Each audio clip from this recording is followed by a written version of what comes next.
Nobody can send it back until the front is filled. Nobody can send it back to the front is filled. This is back? The back right here. Nobody can send it back to the front is filled.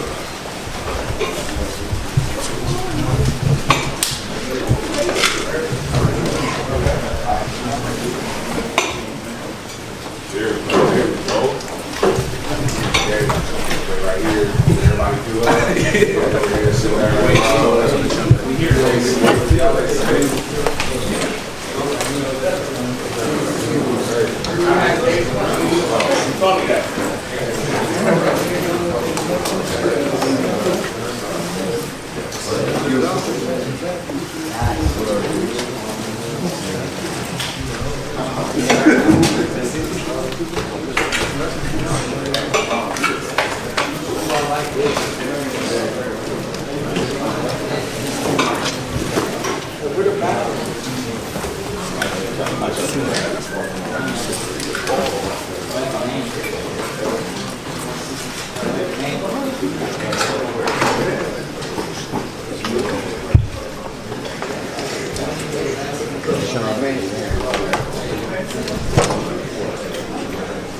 Entonces, ¿cómo abrir?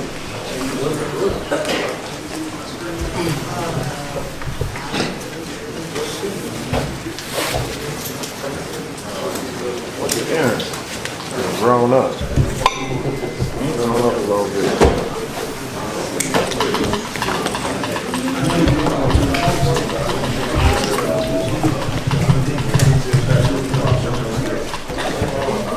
Three the terms.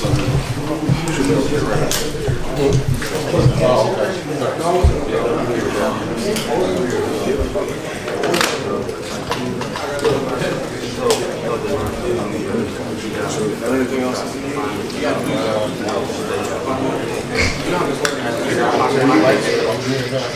didn't say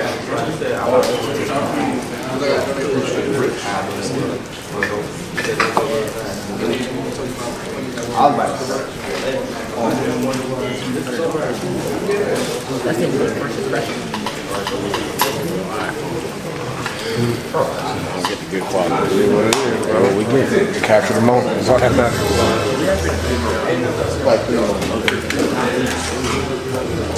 Hey, fellas, check it out. Y'all hear this?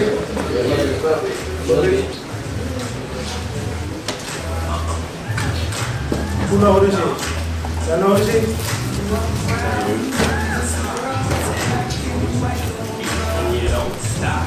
Y'all know that voice?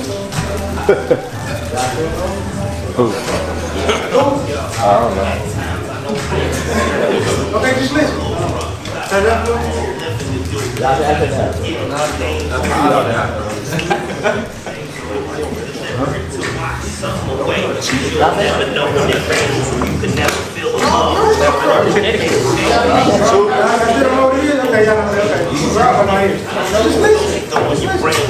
When you're downfall, when you're doing your thing, if something happened while you in charge, you less cold. It's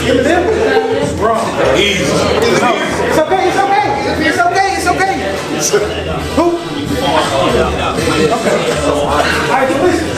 Jay. Wait, whoa. They don't. Whoa. Who? I didn't know. I didn't hear you. Okay. Okay, wait, pause. Y'all heard the locks? Y'all never heard of the locks? Okay. Alright, so listen. Hey, it's all good. We all here to learn today. We're gonna learn from each other. Y'all gonna teach us something? We're gonna teach you something. Hey, I don't see too many. Anybody Jamaican in here? Let me check first. Anybody Jamaican? Who said they Haitian? Okay, listen. He might be the only person that could be here sucking teeth. Maybe. Stop playing. Right? If you're not Jamaican or Haitian, or close, somewhere in the middle, ease up. Right? We're going to learn from you, you're going to learn from us today. Right? I'm going to turn this song back on. When you hear this song throughout the course of the day, the only thing that it means is that we're about to get started. Deal? But as you hear this song throughout the course of the day, at some point in time, the adults in the room are going to ask you, like, what you hear. What do you take from it? Right? The whole point and purpose of today is for us to build around what? Anybody know? Success. Huh? Success. Who said that? I like that. I'll take success. Who, anybody else? Black excellence? Damn, all right. Anybody else? We can, what you got, my bad? Opportunity. Damn, okay. I like these words. I didn't even think about none of these. Anybody else? All of that centers around the fact that everything you said is right. But we can surmise all of that by saying leadership. Need you all to understand your nation, your universe, your tribe, it all starts with you. Your leadership skills are important. You obviously have some, otherwise these wise men would not have said, yo, let's go over here and build. Right? Make sense? Stop playing with me. Make sense? All right, man. How does another man know that you hear him or that you understand what he's saying? We communicate. Right? That's what I got from my big brother. One of the first lessons that I got from my big brother. While we was in college, I happened to be dealing with some things, and the way that I was moving I didn't communicate it very well. And he said, yo, it's some people in the house that don't know you like I know you. And if you don't communicate, it could cause a problem.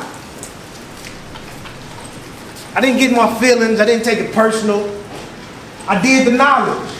He said, yo, I'm not, that's, what he's saying is happening is not my goal. Therefore, I got to switch it up. Make sense? Now, Big Bro came to put that game on me, and I'd be like, man, get out of here, bro. I don't want to hear that shit. Right? Things could have went a whole nother way. The moral to the story is this, fellas.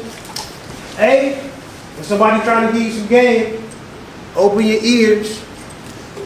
Right? B, you got to be able to do the knowledge and apply it. One thing I can promise you about today's society, ain't nobody trying to give you no game if they don't think you worth it. That's why most people don't talk to folks that look like us. Right? But you got people in the room that talk to you every day. Where Coach at? There they go. Right? They talk to you every day, not to get on your nerves, not because it's what they want to do, because half the time we want to chill and be on our own personal situations. That's just real life as a man. But because we give a damn. Because they invested in your future. Because they don't want you to bust your head the same way they bust their head. You dig what I mean? We want to make sure that you have access to everything that your heart and your mind can dream up. Alright? I feel like I got going down the road before I made sure everybody knew where the bathroom was. My bad. Y'all know where the bathroom at? No. Okay, so dig. If you go out this door, over here to the left, the bathroom is over there. Y'all know where we at? Okay, listen, we at the Kellogg Foundation. No, let me just put it where it goes from here. We at the Kellogg Foundation. Don't find your ass in no place that you ain't supposed to be at. Make sense? No, straight up, make sense? Right? Bro, they got offices in other countries. This ain't the place to be wandering. We gonna take you to some places where we want you to wander. Those are called college campuses. Where we want you to explore, right? We're gonna make sure you have space and time for all of that. But today, we need to be where we need to be at. Make sense? Today, we need to hold each other accountable. All right, gentlemen? All right, bet. Everybody know what the bathroom is. Oh, why are we here? Bro, ultimately, it's about our leadership, right? We talk leadership development. You all have some qualities in you that obviously people see you as somebody that can be a change agent, right? Impact your community in a number of different ways. That's why we're here, right? But before you can lead, you got to be able to follow. So here go the directions, right? It should be a pack of folders. Everybody see the black folders?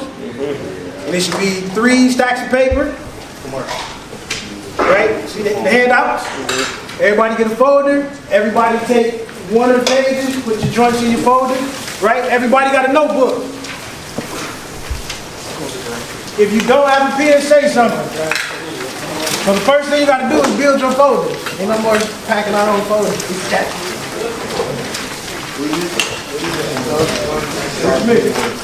take it from over here. Hey, if you're missing something, take it from off of one of these empty tables.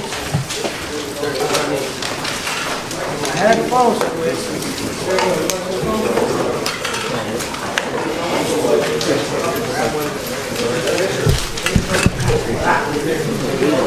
What's up, bro?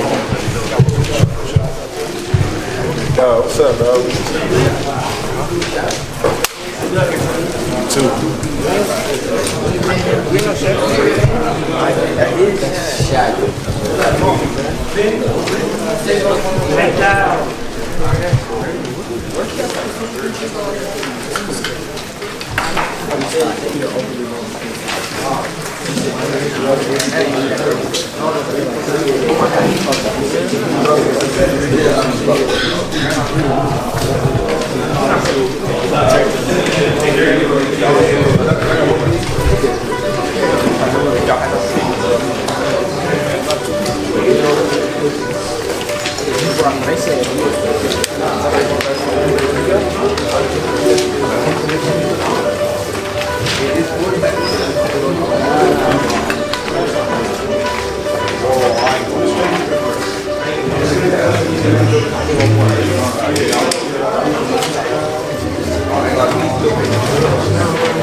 Hey man, I take it the Patriots is good though, but y'all played the table up. It was alright? Alright. Look, when the lady come out for lunch, man, make sure you say thank you, right? Auntie taking care of the people. What up, man? What time is it? 11:30. Talk about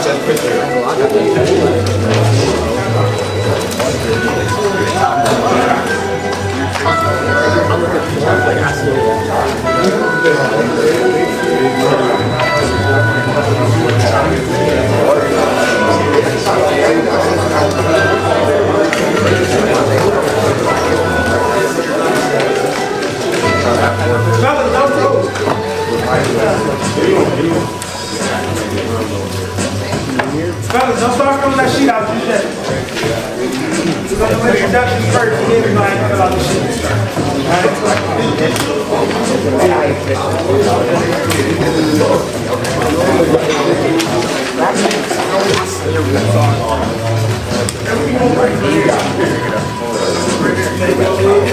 Take over here, take all of these and now you're going to fix it.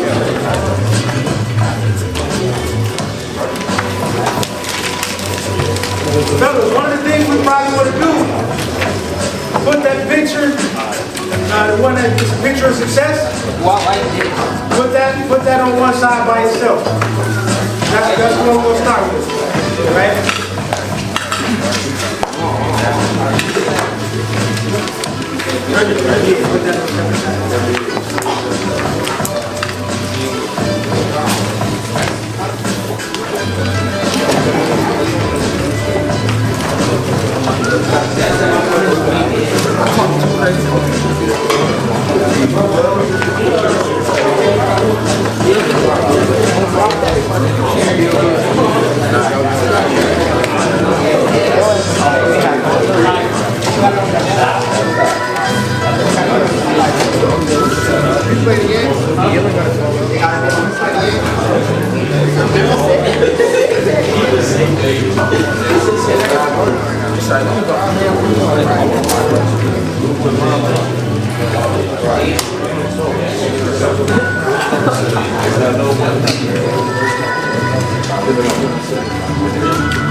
Hey Siri, text where your mom's at.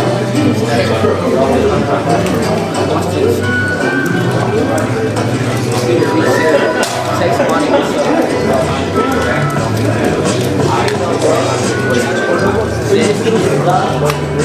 Where's his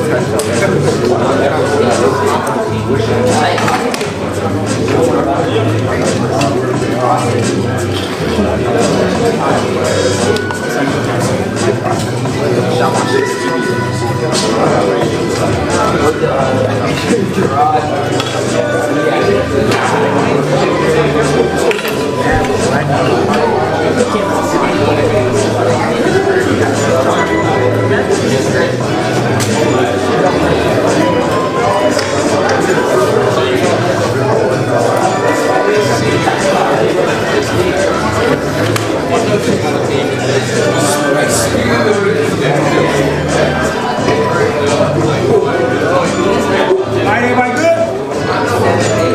Everybody good?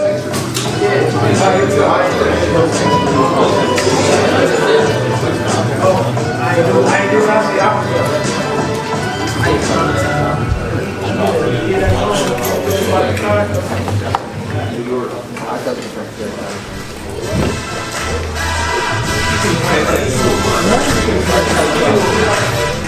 I just don't. I want you to do it like on my tree, right? Make sense? Hey, one of the greatest rappers of all time. Stop playing. I don't care who wants to hit on this.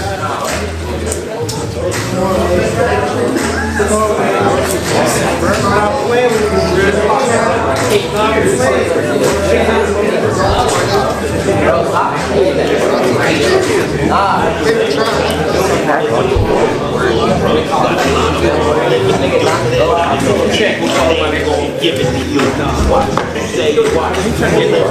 Alright, fellas, check it out.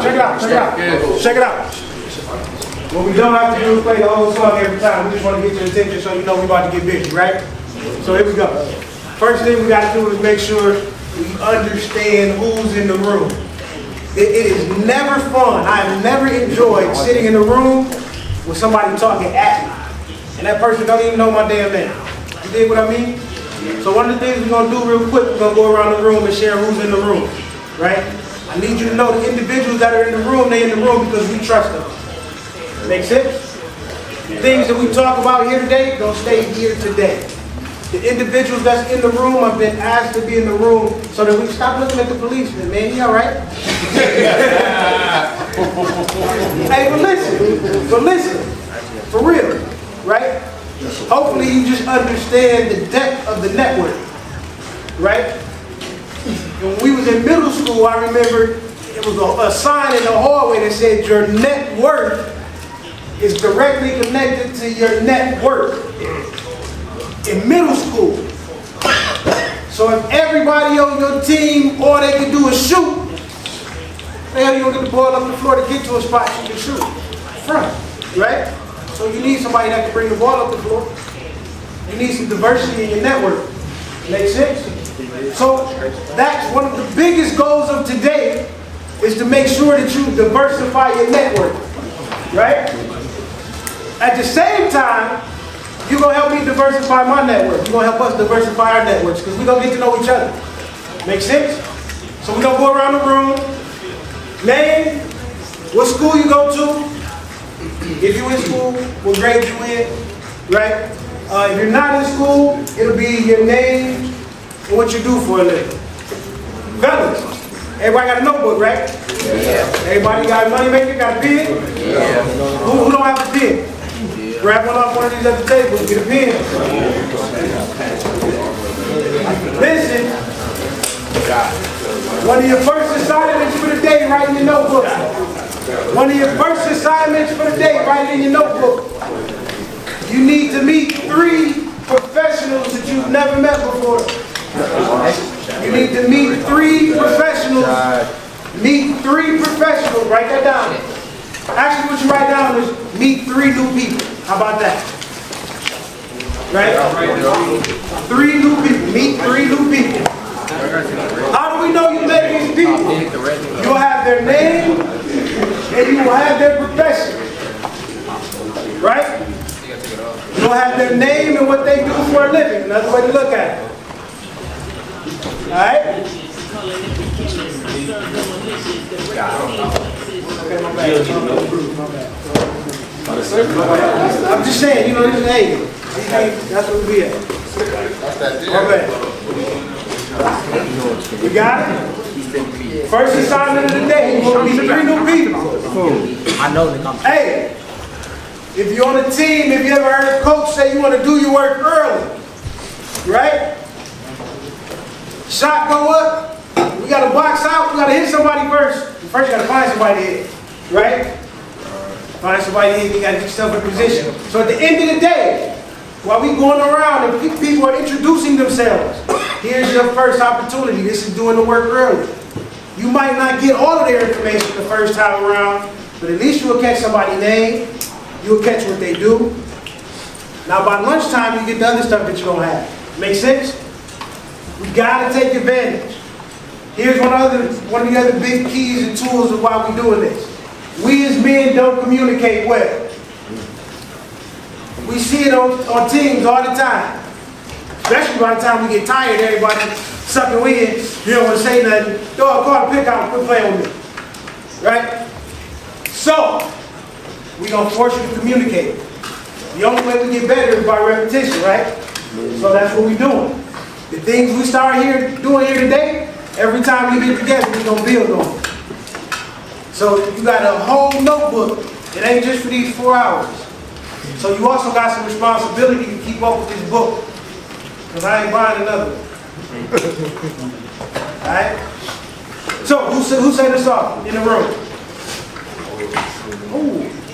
1 and 2. We'll go from here to here, and then we'll just make our way around the room. Let's get it. Why did I say my name? Yeah, oh, you gonna stand up too, I felt it. You gonna stand up in your place, brother? Yeah, that should be a requirement. Stand up and project your voice. Oh, wait, we need to go. Hey, check it out. Whoever going next, come right here. Hey, don't be tripping. This is what you gotta do. We ain't gonna start that. Get involved, get engaged. We ain't gonna start on that. Hey, Bring a microphone up there. Get involved, get engaged. I got you. If it's all about the Lord. Come on. We ain't gonna do that. okay, look, I only need 5 at a time. I only need 5 at a time over here. 5 at a time. I like that. Ready. Hey, but look, here goes the other real part about it. Dog got up. I didn't tell him he had to get up. This is what happens when you have leaders in the room. Somebody gonna set the standard.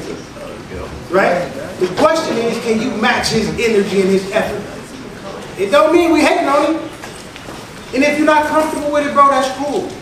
Just grab your mic, stand up, say what you want. We will adapt with you. But what we cannot do is start by complaining.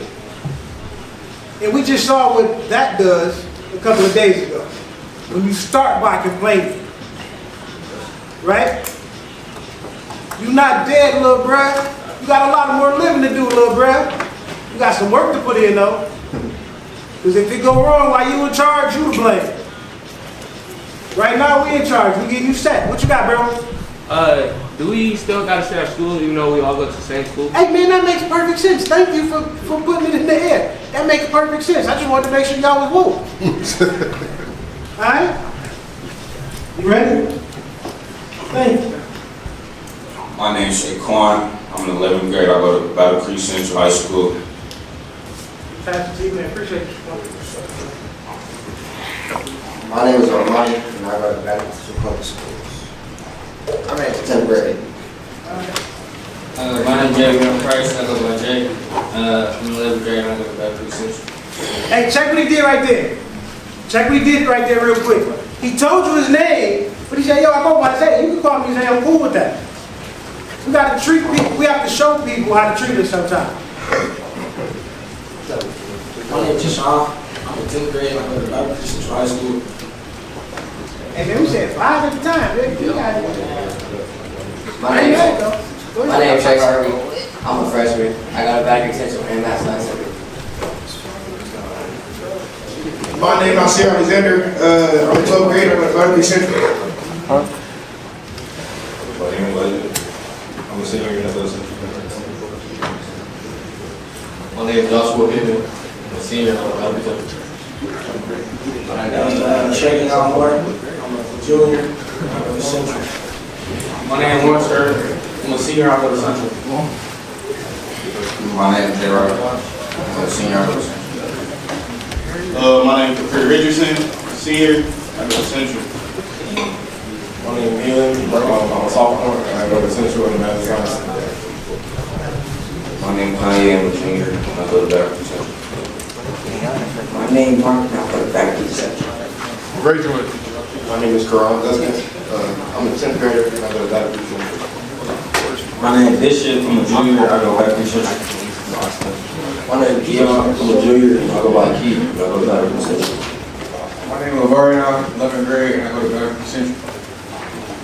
My name is Giovanni. I go to Better Central. I'm in 11th. My name is Carmelo. I'm in 11th grade and I go to Better Central. My name is Mark. I go to Better Central in 11th grade.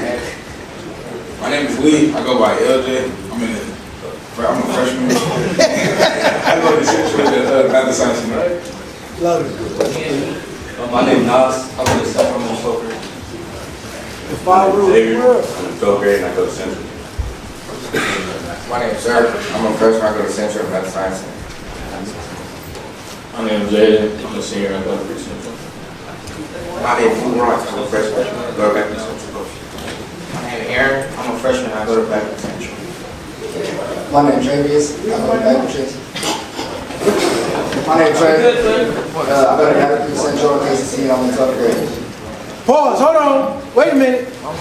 Did you say you go to KCC and Battle Creek Central? Yeah. Okay, anybody else in the room doing the road? Okay, Kings. Okay. Y'all step to the center more. Yeah. My name is Gerard Bradley. I'm a senior. I go to Baptist Central, KCC. My name is James Sheldon. I'm a senior. I go to Better Creek Central and CACC. My name is Josiah Jones. I'm a senior and I go to Better Creek Central. There we go. Hey, okay, yeah, pass it. Whoever, anybody not go? Keep it a buck, man. James. Hey. Come on, G. No, it's all good. Give him oh, we got a mic right here. We'll give him this mic right here. Mark, get up. It's all good. It's all good. Take my work. Yeah, he did.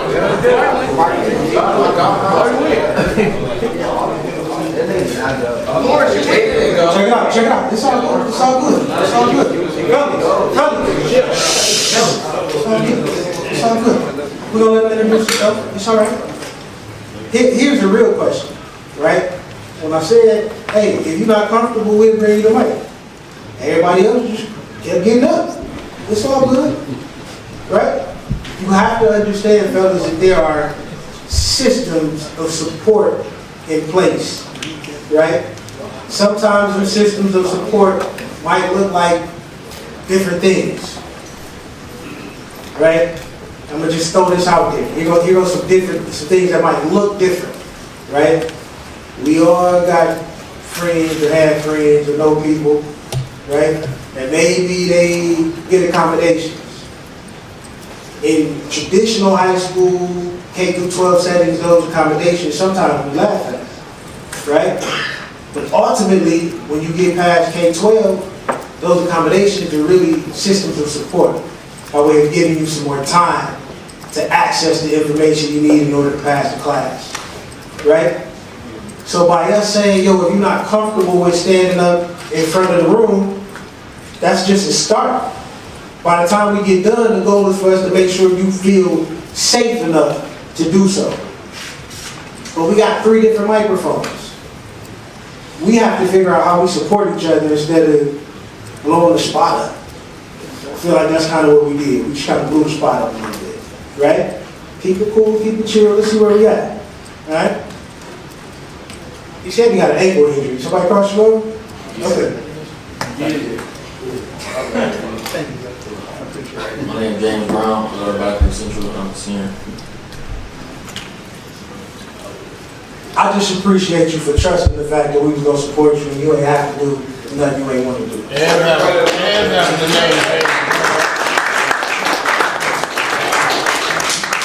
The other side of the game is, man, salute and respect to everybody that was able to muster up the energy to get up here and come introduce themselves and say who they are, right? How you get here? Who you are? How I got here? Well, because some people think they're in trouble. We want to know. All right, how I got here. Well, first and foremost, my name is Chris Brown. I work for Battle Creek Police Department. Greasy. Get that note, Chris. Lock in, come on. Really quick though, I can take all this off, and I look like you, talk like you, walk like you. So don't get it twisted. This right here feeds my family at home, but I'm still a young black man like everybody in this room. Born and raised in Kalamazoo. A little background where how I got where I am. Really quick. I know this guy that's leading everything today. There's people in the room that young man is very influential to me because it got my career and what I do started. I went to him one day. He laid out the roadmap, and slowly, right? Everybody don't take things very fast. Some people do. I don't. He laid it out slowly, and as he did that, I could see the end result. I could see the path, the direction, took it, and now I'm here. Myself and other people that I've met today in this room are roadmaps for everybody sitting in this room. So I'm hoping and praying that you take as much as you can from the people that's sitting in here today. One big thing that I learned on my path as well that I'm going to say is show me your friends and I'll show you your future. So let that resonate with you. Show me your friends and I'll show you your future. Because we got what? 5, 6 people at the table. I guarantee you, maybe 10 years from now, you won't be talking. Only 2 of you from the table will be talking to each other.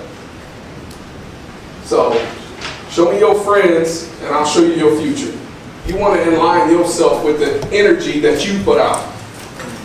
So align yourself with that energy. And if those people ain't holding that same energy that you're not holding, you might want to move on.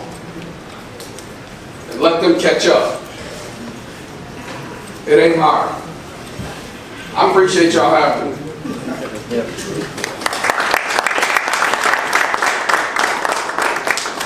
And again, remember, nobody is in the room that we don't trust. Right? Individuals are in the room for a reason.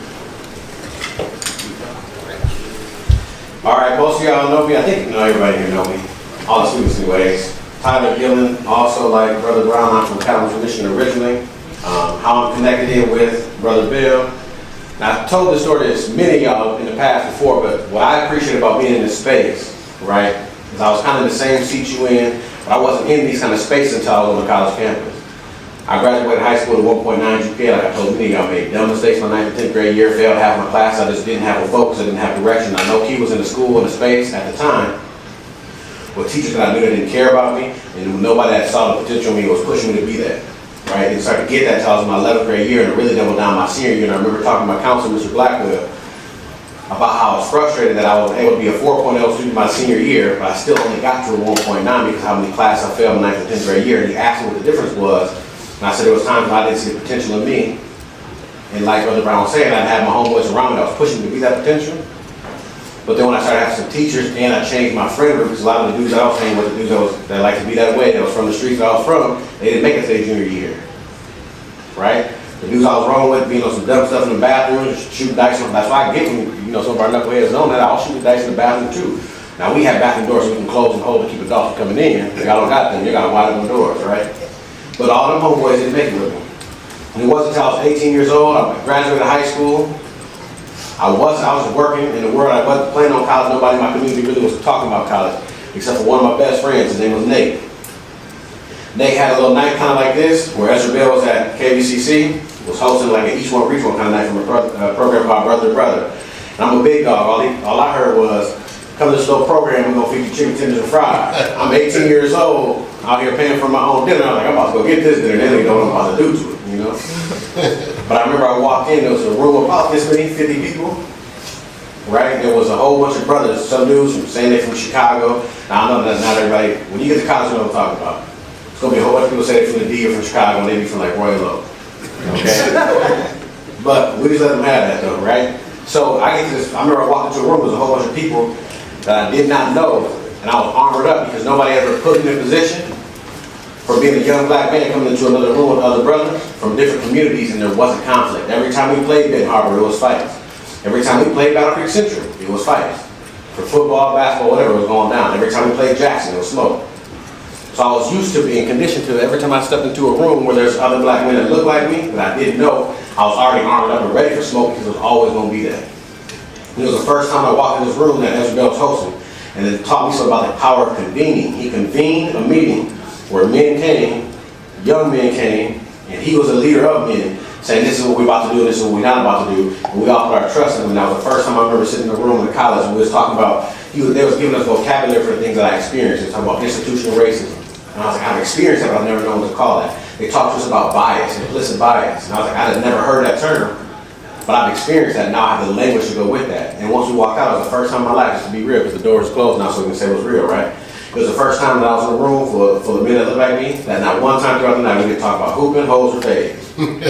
First time ever, right? I remember I walked out of there and I was like, I don't know what's happening at that place called Kalamazoo Valley Community College, but I gotta get there, right? So it transformed my life, and I did check-ins with Brother Bell every week to get myself to community college, and then got myself to Western to get the bachelor's degree, and then got the master's degree, and enrolled in the program doing a doctoral degree, right?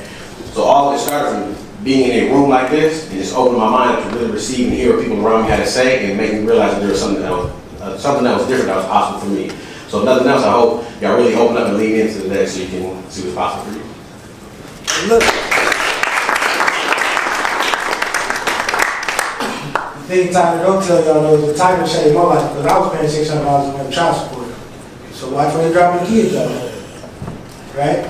I'm paying $600 a month in child support trying to figure out how to maintain my life, right? And he said, Joe, I'm working this job over here with this company where we just working with kids. And they paying good, bro. What? All right, let me go over there and see what's up. Put me on $17 an hour.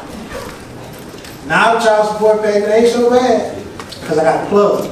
You see what I mean? I told y'all at the beginning, we gonna learn from you and you gonna learn from us. It's a perfect example of where I learned something from the young homie that helped me sustain myself. Make sense? So when we talk about staying locked in, it's not just for play or for games, it's because you really have something to give. You really are next in line, bro. You on that. So the closer you get to the plate, closer you get to start having to deal with real man things, the more knocks at your door you're going to get. People asking for some support, some help. And you got it in you, right? Oh, you see Rich said he good, yeah. Hey, that's Rich. He going to be with us. Y'all going to always see Rich. Say what up, Rich? What up, I just be in the background. Y'all hear me laughing because I got a loud laugh. What's up, fellas? Y'all know me. Evan McCoy. I'm the executive director for Junior Achievement in Southwest Michigan. So my journey pretty much, I've been working, I went to school, always had a lot to be able to offer. But my biggest thing was being able to come with black men that have the same thought process as me. And that's uplifting young black men like you. And so that's kind of how I got connected with these men working in the schools and then figuring out that they're on the same mind frame. My biggest thing when I came back home from school, I was saying, what's your last name? Brown. Officer Brown said was the people around you. So I came home from school and the people around me was doing nothing but selling drugs, getting hoes, and shooting fades. And so my grandfather actually told me, you either gonna become them, you either gonna be the leader or the follower. Which one you gonna do? And not everybody's gonna follow you. Not everybody's gonna follow you, and that's okay. But what I grasp is being able to do my own thing, be my own man, be my own person, and walk to the beat of my own drum. And that's what I really try to reciprocate through you all, is to understand that yes, you're gonna have your friends, but be yourself, be you. Stand on your morals, stand on the things that you know are right, and stand on things that you know are righteous. And so that's the biggest thing for me, being able to be vulnerable with each other. Us as black men, we got a lot of pride. And if we can bring that pride down and actually conversate and communicate with each other, like y'all are doing right now, you start to build your network. And then people start to know you, they start to understand who you are, and then they start to give you, hey, I got a job, I can help you out, or I got a lead for you. But nobody's ever going to help you if you don't help yourself by dropping your pride as a young black man and asking for the help, because we all going through the same thing. In some way, shape, or form, we're all going through the same thing or have went through the same thing. So if you don't get anything else from me, never have too much pride to change your environment, never have too much pride to change who you are, because changing who you are can change your life. Good. Somebody got this phone on. That you, Ezra? Somebody got something on. Turn off. Oh, the speaker, hey, hit the off button over there. Is that you, Ezra? That you speaking over there? It might be my bad. Okay, I apologize if I was thinking it was somebody else doing their own soundtrack. Sorry, Ezra. No, hey, that's my bad. I didn't hit the As with Coach McCoy here, Coach Crum, all you guys know me, especially because all you guys think you're hoopers and I coach basketball. So, right? Yeah, what I want to say is my journey. I know for a fact I was blessed to have the upbringing and the opportunities that were provided for me. And I know with most of you guys, a lot of you guys, your situation is a lot different, perhaps a lot difficult, more difficult. But one thing that you guys have to understand is you don't know everything, and there's a lot to be learned if only you will listen. I had the opportunity to go to a HBCU way back when, right? Got a degree in business administration. A bachelor's degree, because I thought I always wanted to be a businessman. I love math. I was pretty good at math in high school, and I always wanted to see myself owning my own business. So I got a degree in business administration. Okay, I came back home and got a job at Star Commonwealth. Any of you guys familiar with Star Commonwealth? Okay, it was a residential home for delinquent young men. Okay, these were all young men that had problems in the community, doing what they do, whatever, and had got involved in the courts. Okay, so working there 13 years, on my mind I was thinking almost, not too late, but almost too late to really deal with and help these young men in the way that I felt that we could help, or that I could help. So that drove me to want to work with young men and young people that had not found themselves already in the legal system on probation, taken away from home, put in foster homes, that type of thing. And at that point, I was able to get a job at Battle Creek Public Schools, right? So now I'm working with youth and young people that, haven't necessarily been adjudicated or basically had fallen into the system and basically had already had court records and juvenile records and things like that. That was probably about 27 years ago. And yeah, I know I'm kind of old, but I can still outshoot all of y'all. So, hey, and I got some guys in here that can contest to that, right? Anyway, long story short, listen and learn, right? Because you don't know everything. And you guys have a lot of support in Battle Creek Public Schools and a lot of promise. If only you will slow down and listen, get that degree or get that diploma, and then the door is open for further education. Education is the key, right? You have to learn. And that don't mean you got to sit in the classroom necessarily, but learning is learning, and you only learn if you open up your ears and listen. Coach, we appreciate that thought process, because, like you said, everybody don't learn the same way. Everybody not going to learn necessarily in the classroom. We just want to make sure that you learn in a manner that doesn't take you out of the game.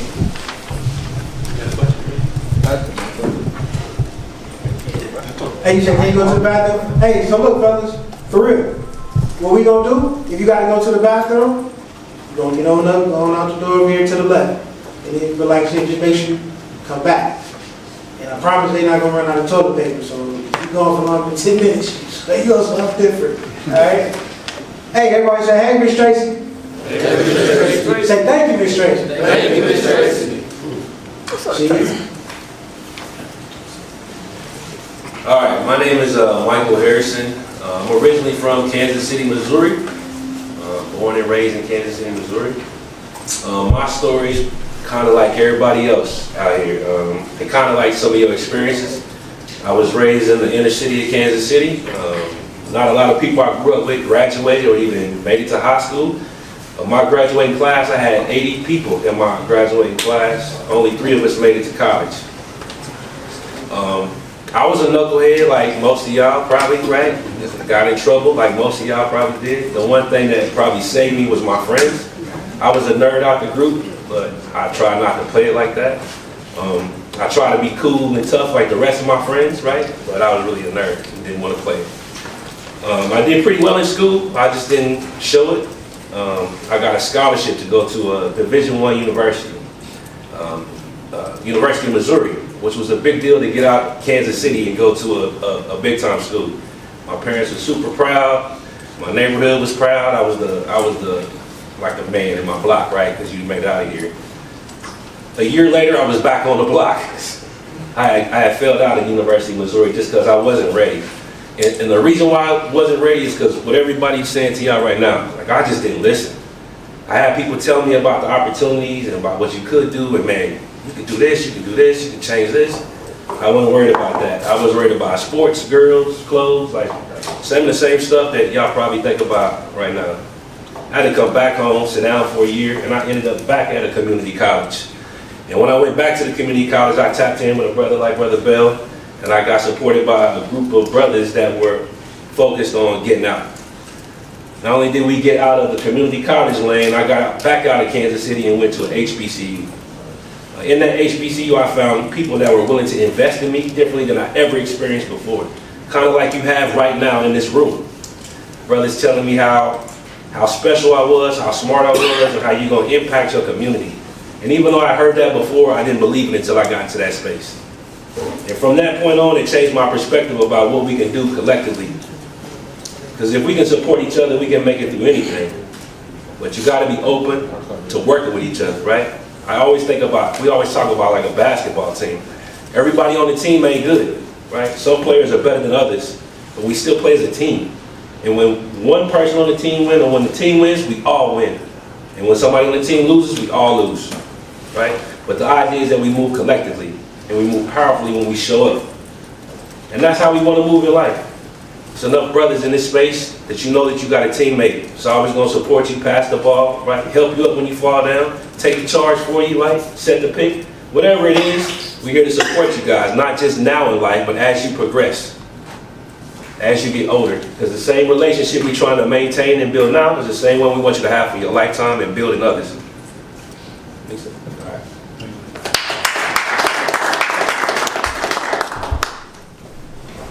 Hey, half of your first assignment should be about done. What you got, sir? You got a question or you? Say what? You be volunteering that place? All the time. Where you know it from? Yeah, you seen For the last 3 years, bro. Yeah, y'all didn't see me before. Right. Hopefully in good spaces.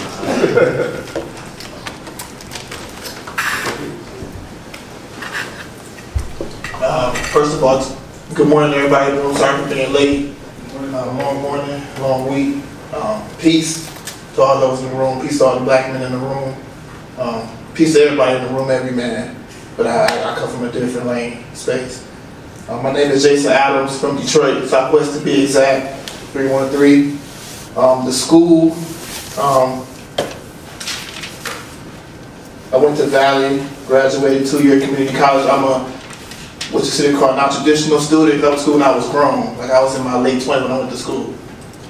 I did go fresh out of high school for like a year or so. I didn't care about school really. Like Mike said, I worried about money, girls, fashion, things that really didn't pertain to me though, but that's what I wanted to be, a man, to fit in. Right now, I'm in the school of hard knocks, school of life. So I'm in that school right now. What do I do? Everything. I I work for the city of Kalamazoo Code Compliance. So quick backstory, I am a former one-time felon, caught a gun case when I was 25, right? And it was my own personal gun with a CPL, and I still caught a gun case, right? Got my record expunged, joined the city, I worked with the police. So I made frown upon that. I did too as a kid, never thought I'd be in this space. But you know, here we are, here we go. There's redemption and everything, so continue that path, y'all. Don't stop, we won't quit. And on a real note, I'm 38. My best friend, he's 47, had a stroke Monday. I talked to him Sunday night watching the Lions game. I'm pretty some of y'all watching me, I'm not watching me, was watching it, talking about it. Following day, next day, had a stroke. Don't even know who I am. Right? I knew him since I was 19. I knew him when I was fresh out of high school at 19 years old when I met him. And he was late 20s then, you know, but even now, went up there to see him Tuesday, he didn't recognize me. Right? So, it hurt, but I still know that's my best friend, that's my brother. So we're gonna work through this. And it taught me about taking care of my health. Don't stress out. Don't stop. Don't let none of this shit get to y'all. We already checking out here numerous ways to take care of our health, y'all health as well. And that's my spiel. Thank y'all.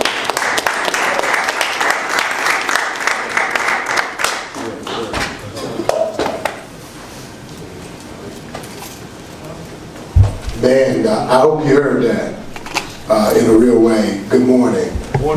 Tim Tarrantine is my name. I'm going to be talking to you later, so I ain't going to take no time. I own my own consulting firm, a business. I got clients all over the United States. I do speaking and helping companies figure out ways to treat their people better. That's what I spend my life doing, and we'll talk more about that later.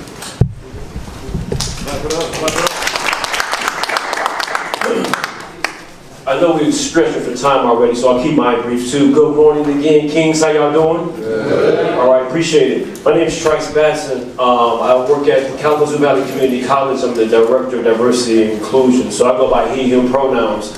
And the reason I even put that out there, because that's part of what I do. My job is to lead in a room to where you probably see this already. People identify in a different way. And we try to make sure that folks know that things are just different. How do you become okay with that? And sometimes it is. Oh man, I just look on his face like, what the hell? Like, but that's what it is. And so that's part of my job, is helping people understand that there's different ways of life. There's different forms of life. There's different ways of living. That's period. I'm still in school right now at Fair State University. I'm in pursuit of a doctoral degree. It's a different form of PhD. I'm also a father. And I'm going to be honest with y'all, in regards to vulnerability, Jason just set a great example of being vulnerable and laying it out there. Because you have rooms like this where we have to lead by example, and that's one of those ways. Rooms like this are therapeutic for people our age. I'm going to tell you a really quick story and talk about being connected to Brother Bell. My brother was shot and killed when I was 22 years old. He was 20 years old. And I'm only saying this because you talk about connection and God works in mysterious ways. So when I say this, I think the term these days is no diddy. I love every one of y'all in this room. And I understand that y'all might not love me. But I'm in a place where when I see you, I see my brother. Understand what I'm saying? And so because I have that in me, I have the spirit in me to say that, and I mean that, just understand that that's coming from the heart. You might see brothers in suits. I come from Flint, Michigan. I come from the same element y'all come from. Just understand that, believe that, trust that. Oftentimes you may see people dressed like this, and I continue when I walk in these rooms to say I'm dressed like this because sometimes you young people don't want to listen to people dressed like this. You understand what I'm saying? Keep your ears open. Try to learn something today, man. Seriously. Love. All right, check it out. Brother Hudson, we're going to get into the first session. So before we do that, I want y'all to do me a favor. Let's get up and take a quick stretch break. Everybody stand up, stretch. You know what I mean? You know what I mean? Whatever you got to do. Take some space. Right? Hey, and we gonna do this. We gonna do this in a manner that allows us to keep everything moving. Check it out. I'm gonna tell y'all what we gonna do, and then we gonna get to it. All right. Brother Huddleston is gonna come up and he's gonna start. He's gonna give his presentation. Right. When he's done, well, first he's gonna introduce himself, right? But he's gonna do all of that. But when he's done with his presentation, check it out. Have a seat real quick so we can make sure we on it. Right. When he's done with his presentation, 1, 2, 3, and 4, right? Table 1, 2, 3, and 4. 5, 6, and 7, right? I need odd tables over here in the back. I need even tables over here. Make sense? Yes, sir. Questions, comments, concerns? Here's a quick question I got for you. How did it feel hearing your voice amplified through the room when you was doing the introduction? How did it feel? Normal, weird? Felt okay? All right, good. Because that tells me that you're comfortable with sharing and using your voice, right? It's not a situation where we're going to sit and talk at you all day, right? That was this part. That was kind of a, hello, how you doing? Now everybody knows each other's name, right? We're going to get into it and let's build. Remember, 1, 2, 3, 4, 5, 6, and 7. Odd numbers, even numbers. If you hear something during the presentation that strikes a chord or makes you think, right? I got some markers. All you got to do quietly is come up here and just write it down. Make sense? Right? It's just like hearing a cold bar. You hear a bar, oh, that was cold. Right? Bring it over here because we want to uplift those things and we want to build on those things later. Yes, sir. I know everybody maybe not be the best writers, the best spellers. I was the same way. I ain't gonna lie to you. Even to this day, I struggle with spelling sometimes. That's why ChatGPT is my best friend, right? But we gotta understand that you can still put your whatever you want up there. We'll just ask you what it say. But at the end of the day, we all got idiosyncrasies that we are not good at. So make sure that you ain't looking at somebody, oh, why you spell it that way? Because it's something that you can't spell as well. So don't be nervous to go up there because you may not know how to spell or know how to write something up there. Hey, and if you ain't sure how to spell it, ask somebody with their phone and figure it out. Then go up there right now. That part. Right? It's all good, I promise. Check it out, fellas. So, again, nobody's in the room that we don't trust. Right? This brother was in the 8th grade, I was in the 6th grade. Right? This brother in high school, he went to Henry Ford. Next thing I know, I'm at Henry Ford High School. Lo and behold, go to the gym one day, in the rec center, we hooping, oh snap, dog over here too. And one of the most consistent things about this brother, from then to now, and I'm sure it'll make sense, right, is that he was always put in positions of leadership. Always principals, city officials, whoever it was, yo, come tell people what y'all do and how, right? And so I always looked up to that. Never shunned me back, never that. Tried to dunk on me a couple times. He probably caught me a couple times too, I ain't gonna lie. They all had house, right? But here's the moral to the story, man. It's just like what Brother Trice, he talked about, right? When I met Trice, bro, I was 19, 18 years old, whatever. He told me he had just lost his brother. Then boom, here I come around. They told me, hey, Joe, you stuck with me, right? Wouldn't be here today if it's not for him. We all connected, fellas. Make sense? So if you hear something that you like or that you want to know more about, write it on the board. You got a question. You've met a number, you heard from a number of different individuals in the room. Let's build. Got it? Appreciate you, man. Thank you. Oh, you got this? You want to take the sheet out? Yeah, they can take it out. Hey, take that sheet out and say success. I'm gonna make sure you get it back. That's this one right here, guys. And just so I know what time it's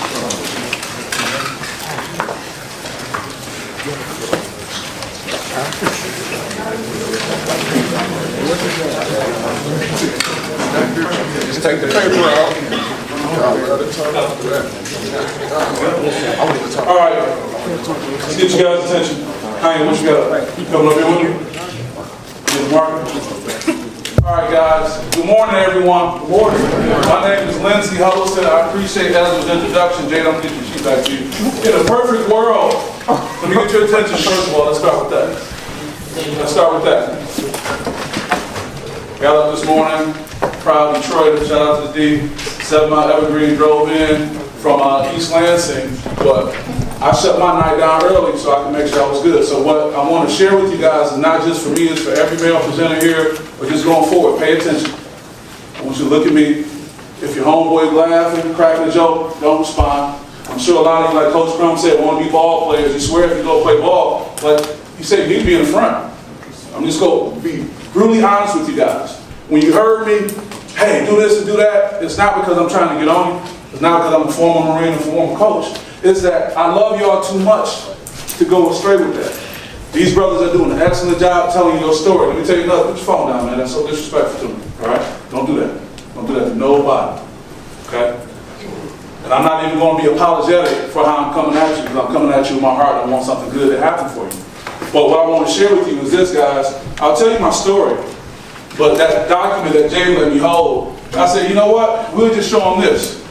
So what we're going to start with, and I'll tell you about my background a little bit. My background is in sports psychology, sports media, sports advocacy. I've been involved in politics a lot. I worked for Governor Granholm. Speaking of politics, when I was on Western Michigan University's campus, I went there after my freshman year at Morehouse. Went to an HBCU with too much money for my mom.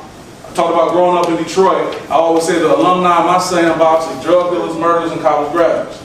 We've seen it all. So what am I getting? I'm not glorifying the struggle, but I want to tell you guys that we got universal experiences going on. Universal.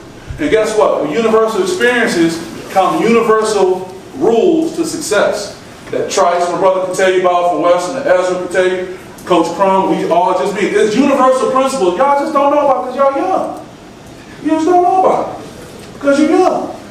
I know you got the phone right there. Right? I swear. You want to make it about that? Y'all want to have a roll session? I bet me and all my brothers win. Y'all want to turn to that? You just talk about y'all and cut it. You think your little lines will work? You wouldn't win because you don't have enough life experience. Okay, brother, I'm not trying to call y'all. You good with me?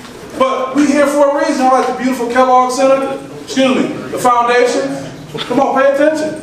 You don't get these opportunities where resources are being set aside. Somebody in the school said, I think you should be at this event. And these young men deal with you guys every day, day in, day out. I take my hat off to them because they got to be with what's going on. But it's okay, we're here because we love you. And I would be doing you a disservice if I didn't let you get in this space. Put your phone up, brother. I can see that from here. Y'all want to, that's what y'all want to do? Okay, we'll change it up a little bit. Have your phone on. They'll be talking about your ass back at school all day. Put your phone in your pocket. You had a presentation. That's what we got to do? That's how you want me to talk to you? You don't have to be communicated through that way. I know your coach don't want to have to yell at you. Hey, Aaron, real quick, can I ask you a question? When you sitting with Coach Tom Izzo in the Michigan State Spartan Athletic Program, are they on their phones? When I was with Tom last night? Okay. When Tom calls me on my phone and says, hey, listen, I need to talk to you? Exactly. Hell no, they ain't on their phone. Because they'll be off the team. We're going to change it up a little bit. I got you, Ezra. I got you. Okay, I see what we got here. Y'all think y'all know more than me. I'm telling you, when you're in a presentation, just pay attention, man. Sit to the front, because when you sit in the front, the person that you can connect with is going to make a plug. I already know Jay's name. Me and Jay made a connection, because Jay let me borrow this paper. I'm going to follow up with him. I tell you what's going to happen. One day Jay's going to go, hey man, you remember me from the presentation? Sure, what you mean? That's how it works. So we good now. I'm not mad. I'm not saying we just level set it. Because see, you got raw black men in charge, and we're going to tell you the real deal. We're not going to say, oh, don't do that. No, we're going to tell you what's up. Because the next step will be, you got to go. You got to leave. You got to put out an opportunity to get that, but it's okay because with love, I'm saying, come on back in. The biggest challenge y'all going to have is living up to your friend's standard. I'm going to repeat that part. The biggest challenge you're going to have is living up to the standards of your friends who don't know shit. I tell my sports psychology clients all the time when I talk to their parents, whether it's a D1 athlete, somebody who's playing for Army right now, or whatever it may be, I say, the human brain is amazing because it can withhold so much information. So it's not that young people want to make bad decisions, they just got bad information. Because you listen to your homeboy instead of listening to someone like Mr. Bell or the brothers in the back. So when it comes time for you to make a decision, you make a poor decision because you got poor information. So if you just sit back and be like, let me take in this information that these men are talking about at this conference and this wonderful facility and bringing us out of school and, you know, having breakfast and all this good stuff. If I take in that, what's going to happen is, all right, cool. What's going to happen is when something comes up, your brain is so amazing, it's going to retain that information. Your brain is going to pull that information up and say, damn, Mr. Bell said that. Or, brother, what's your name again? McCoy. Mr. McCoy, Godfather name McCoy, bless his heart. McCoy said, damn, sit in the front. We trying to get you the game right now, man. Days like this, you're supposed to be open and vulnerable. And if you want to go back to the school, man, so-and-so said this. So-and-so got up on the board. Then you whack for the process. We're here to help. It's okay. And now that we got past that part, let's kind of get into the education part. All day is education. Good, positive education. Ain't gonna be no problems. Don't worry, y'all. When y'all talking, ain't nobody gonna be on their phone. Guys will be paying attention. I'll teach you something from the Marines. If you get tired, you really get tired, stand up and walk to the back of the room. That's nothing but respect. McCoy, you tell them that? Who I tell to stand up and film when we was going to sleep? Because you know what that is? That's accountability. That's saying, man, shit, I'm tired, man, but I ain't gonna disrespect you, so there's a way, I'm gonna go to the back. See, some of y'all be scared to be accountable. Huh? If you scared of accountability, what we got? And you won't be accountable to your friend, tell your homeboy, hey, look, man, this is it. This is how we do when we got successful people. I know Brother Tarantino right there, Tim, that's my guy, we've been on it for a long time. This is what happens. When you making moves, you don't necessarily run with your guys every day. I got a question. How many guys you think I still hang out with? Don't look at Ezra, that's an anomaly. How many guys you think I still hang out with from high school? I graduated in 1990. What you got? 3. I like that number. Who else? Come on, give me some more. What you got? 5, 2, 0. 0. Maybe Steve, and that's my fraternity brother. And we went on. And me and Ezra tight, Trice tight, we get up when we get up. But here's what I'm trying to say. This may hurt your feelings a little bit. The guys you with now, you probably won't even deal with no more. Oh, that's my dog. Fuck you mean that's your dog?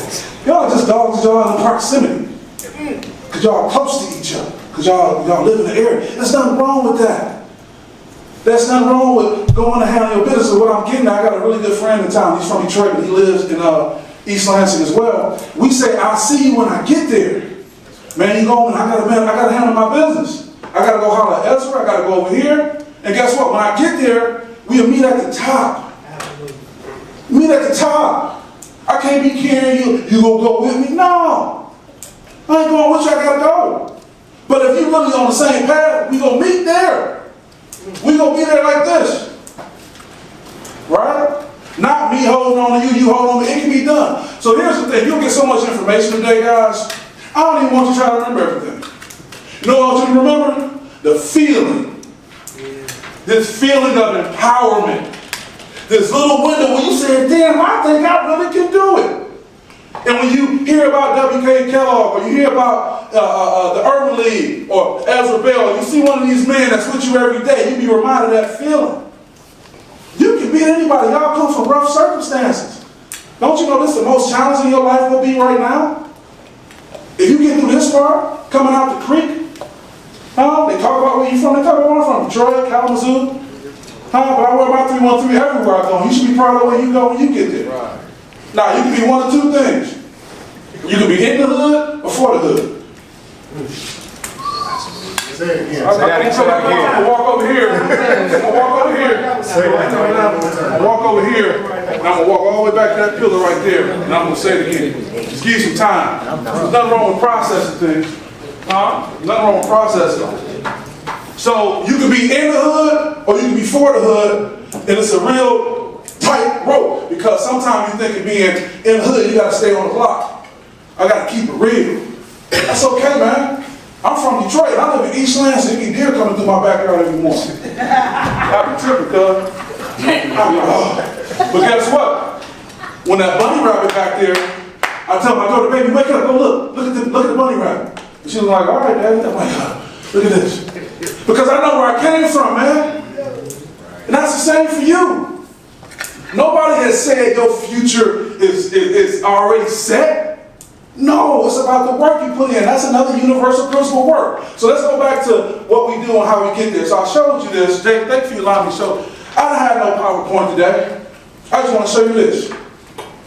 Somebody give me your interpretation, which means no matter what you say, it's correct. Somebody give me your interpretation of this. Go ahead. What's your name again? Jay? Jay Price? All right, got it. Jay Price. Yeah, I got you guys.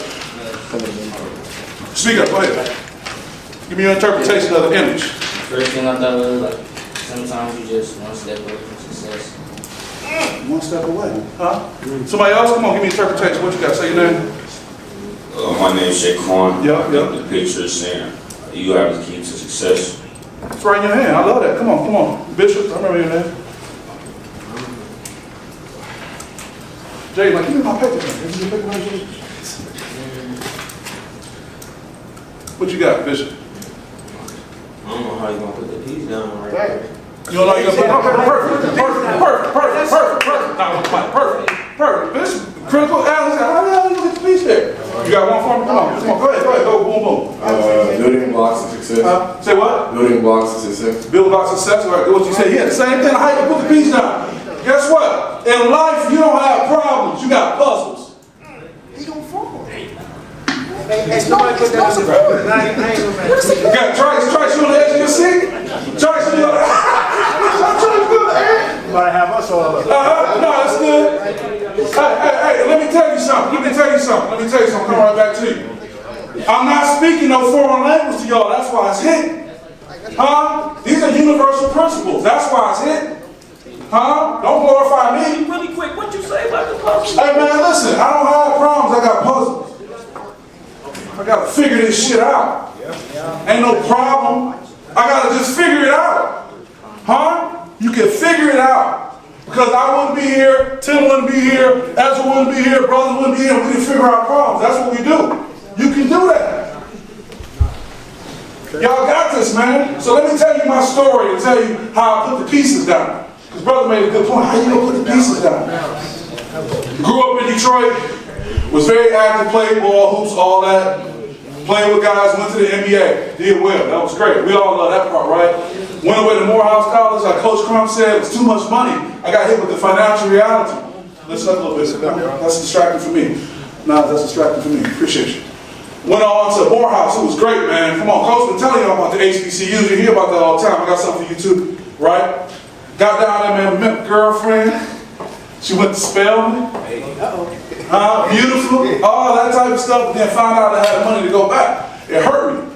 That was the problem. No, it was a puzzle. Because guess what? When I was a senior in high school, Western Michigan University came for on-the-spot admissions. And my late, just like y'all got Coach Crum and Mr. McCoy as well, Dr. Shirley Jennifer said, always have a backup school. I said, I don't need no backup school. I'm going to Morehouse.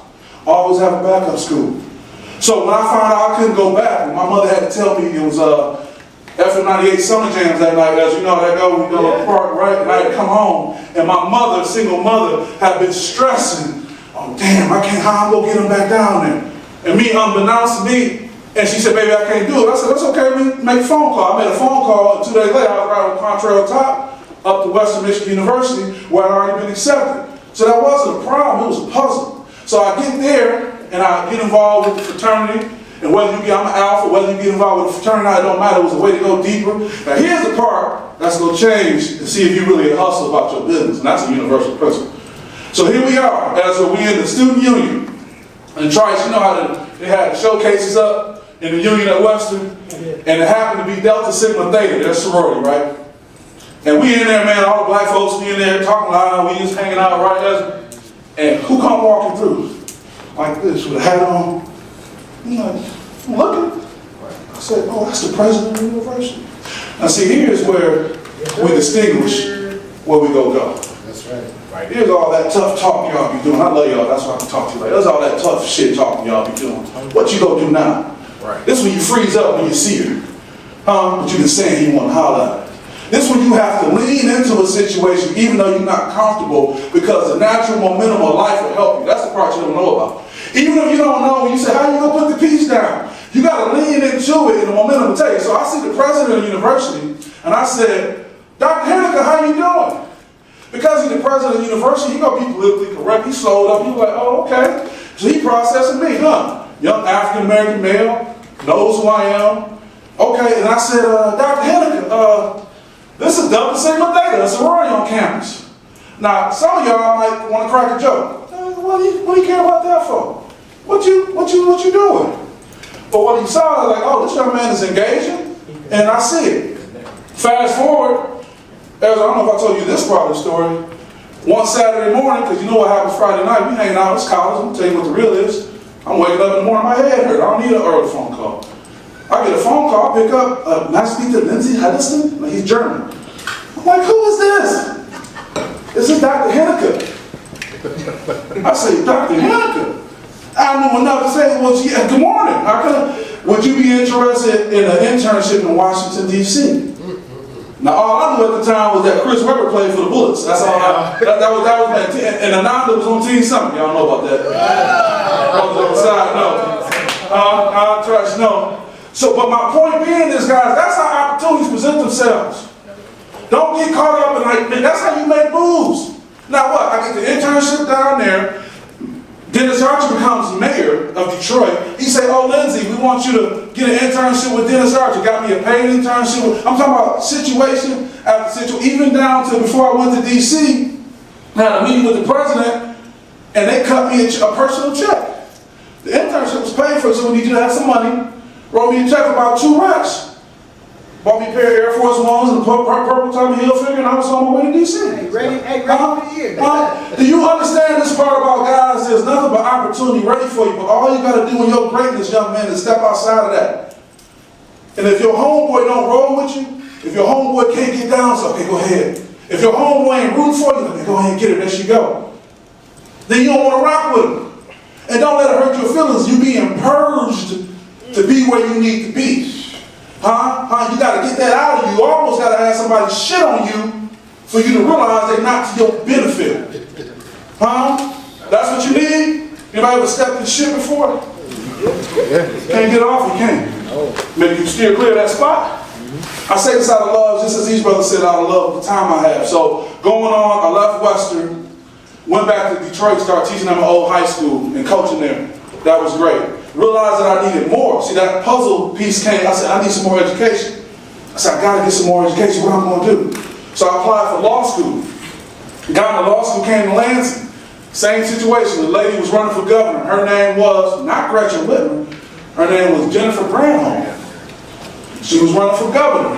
And she happened to be on campus one day talking about some type of mentoring program. I go to the event, and I raise my hand, and I made a comment. And the benefit of sitting in the front, being up close, listen up guys, you're distracting me right here.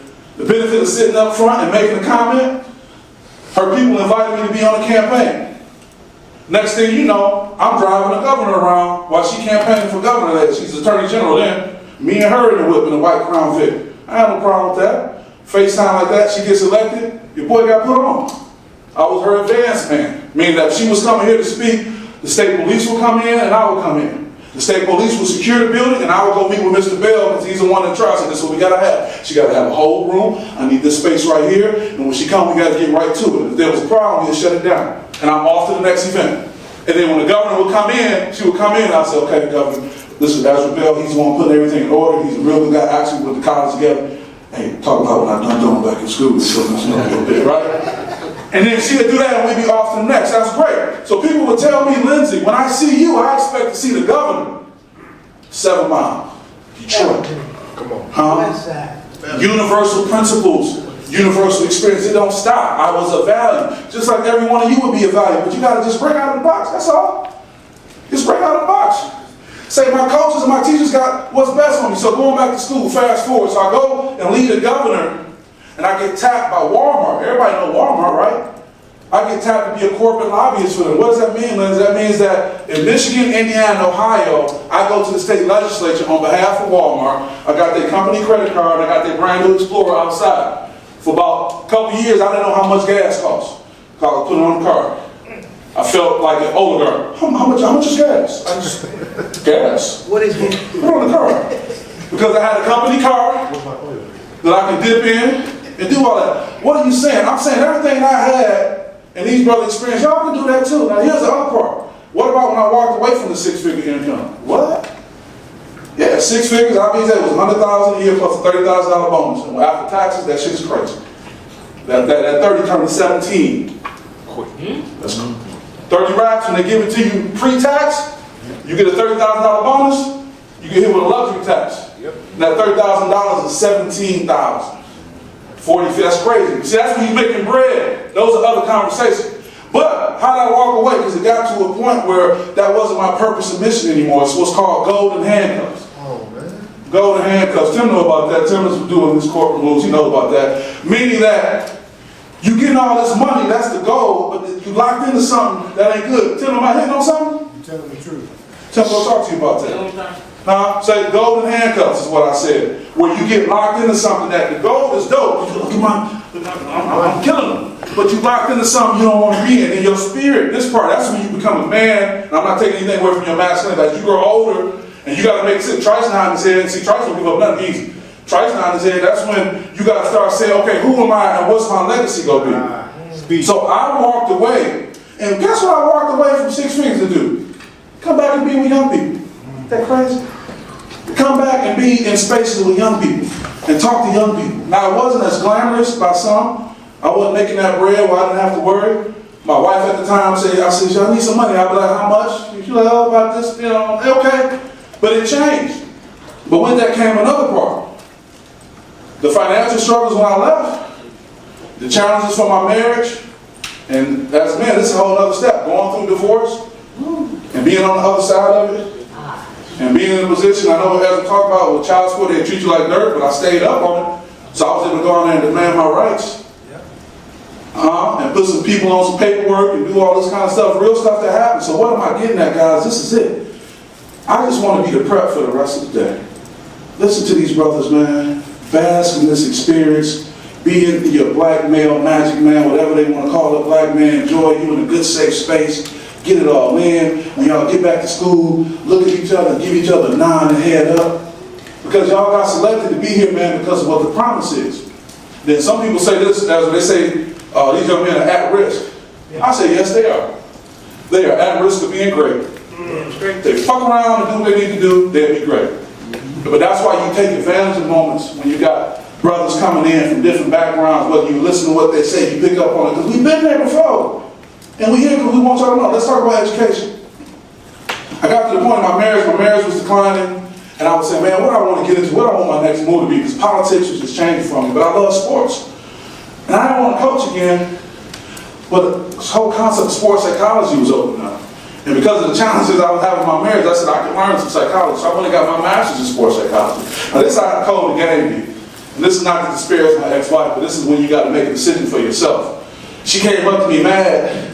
Like, why you didn't tell me you was going back to school? I said, would you go support it? She said, no. I said, that's what I tell you. Gotta make decisions for yourself. Got my master's, right? Got the grinding on that. But then I realized, not necessarily for the job market, for my own peace of mind, for my late grandmother, Madeline, who I named my daughter after, a legacy. I said, I want to get my PhD.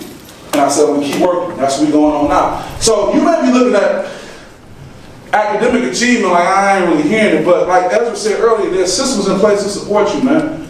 And here's the thing. Every successful person got a story, you just don't know it. Hell, somebody got a story that's more tragic than yours. And don't let somebody be from a third world country where they literally had to come across here on a boat or something, they looking at you like food.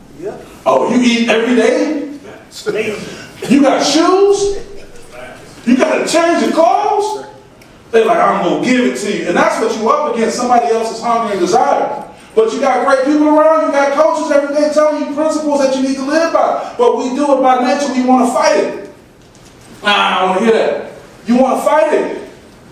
Don't fight these guys. They made a conscious choice to come in here and be with you, to talk to you. I'm not even talking about the speakers, I'm talking about the guys that show up for you every day. You know, Monday is the biggest, and I'm watching the clock too, Ezra. Monday is the biggest time for heart attacks, between 10 and 12 o'clock. Because men and women go to work for jobs that they can't stand. And they get there and they trip out. Now here's another thing I want to happen for you guys. I want you guys to better get to the point where you can be your authentic self. I want you to get to the point where whatever road you go down, what job you take, you can be authentic. Now here's the challenge. You can't come in entry level authentic. I don't know how that works. Does that work, Coach? Entry level authentic. You can't be authentic entry level. Now, I'm not saying you got to be fake, but there's a level of what? How about conformity? You got to play a game. Come on, you got to get in there. Go get that job. Go still can have swag with it, go in there and and do what they're asking you to do to get in. Now, once you get in and you show value, value, what's value? You gotta show value. I showed value to Dr. Henniker when I was like, Dr. Henniker, and I tell y'all the other stuff. He said, oh, shit, he could be a great ambassador for us. I would get phone calls. I got a job in this office too. I got a job. People's getting jobs in the cafeteria, wearing fishnets, giving out chicken tenders. Yeah? Try that was a hearty laugh. That's a laugh from being understanding that, right? You was in there? I was an RA, man. You was RA, right? So you know the process. I'm about to say. Yeah, we was you know the process. So here's the thing. I would get a call, Lindsay, we're going to New York. We're taking the choir to New York. But come on, you go with the president's party. Go to New York. Now we all been here. I went to New York, man. I had a great time in New York. But I was a college student. Everything was cool. Then what we do next? We went to New York and we would go somewhere. We would go places. And they were like, come on, you going with me. But my point being is, I was able to be a great representation. I'll tell you one story too, that when I would be in the president's office working and I get a phone call to go pick up the president's wife, Carol. She had broke her foot. So I'm on the clock. This is how the real world works. I'm on the clock. I'm on the clock from 12 to 5, right? I'll pick her up. I'm supposed to go drop her off. I'm driving to Lincoln. And she said, Lindsay, that was a crisis. She said, Lindsay, just go to the mall or something, go. That's when I had the big cell phones right in the middle. I'm trying to call my partners. I'm like, hey man, I got the president's car. But my point being is, man, life can be real smooth. The same things people do in finesse and get jacked up for, you can be at a point where that can be just how you get down. Because these brothers know, and your coaches know, don't sleep. Don't think because any of these men that come in that school and see you every day are not exposed to all the wonders of the world. Don't think that. Don't think just because they with you every day, they're not hip and they don't got plugs and connections. They're here by choice. So what I'm saying is life can be smooth when you put in your work. Show your value. Know your worth. But y'all all got to get there. Y'all all are apprentices right now. Y'all are all little, and I don't even like that word. Y'all are in the process of getting there. So what you got to do is you got to be respectful. You got to be drawn to the right people, because what happened is when opportunity presents themselves, they will remember the people they came in contact with. So what I want to do with the time that we have, we're going to push close to 11. Ezra, what you think? We ready when you are. Okay, I'm going to get ready to wrap this up. And I just want to make these final comments, man. Hey, the future is whatever you want it to be. All right? I know you meant well by that. What's your name? You did. What's your name? Me. Oh, hey, speak up like you was rapping. You don't seem like you're standing on business like that. So that thing you did was a little out of order, wasn't it? Yeah, if you say, you heard me. You can't win with us. It ain't just me. You see what I'm saying? See that little stupid shit, and now the teaching that came back to you. And I'm doing it with love. It wasn't worth it, was it? Was it really worth it? Say, no. It was a little extra that. And then what you got to realize is that we all been where you are. No, that wasn't genuine, but it's love. So what I want to say to the time remaining, I just want to emphasize the people that's in your life every day. And I think that's the part that we look at. These brothers show up for y'all every day, man, and they showing up, okay? Y'all may never see me again, whatever it may be, but I just want to say with the time I have, hey, everything can work out. When you get in spaces, man, act accordingly.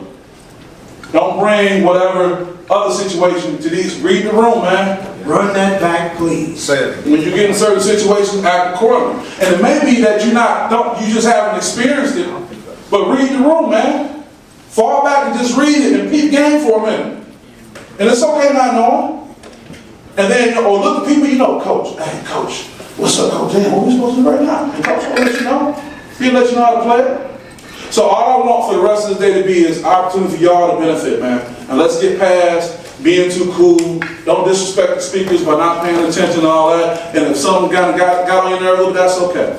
So with that being said, I'm here for a minute. In probably about 15 minutes, I got to disappear for a second, because I got to be on a call, because you got stuff you got to do. But I'm still going to be here to work out and work in whatever way I can. I love y'all. And the last thing I want to do, all right, stand up real quick. Got something for you. I'm going to leave y'all with something good. Y'all can stretch too. Ezra, you can make your way up. Come on up, Ezra. I need you. So what's the most important thing they tell you when you meet somebody for the first time? Come on, what's the problem? What? Introduce yourself and do what? Shake the hand. What about the handshake?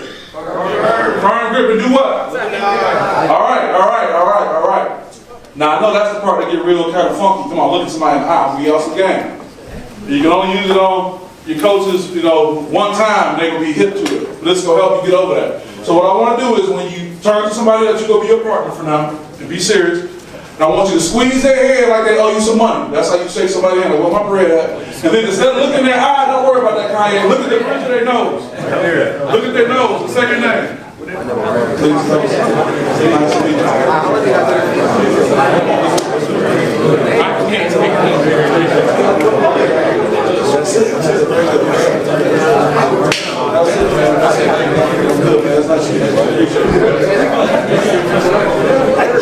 Okay, guys, with that being said, I got nothing but love, but guess what?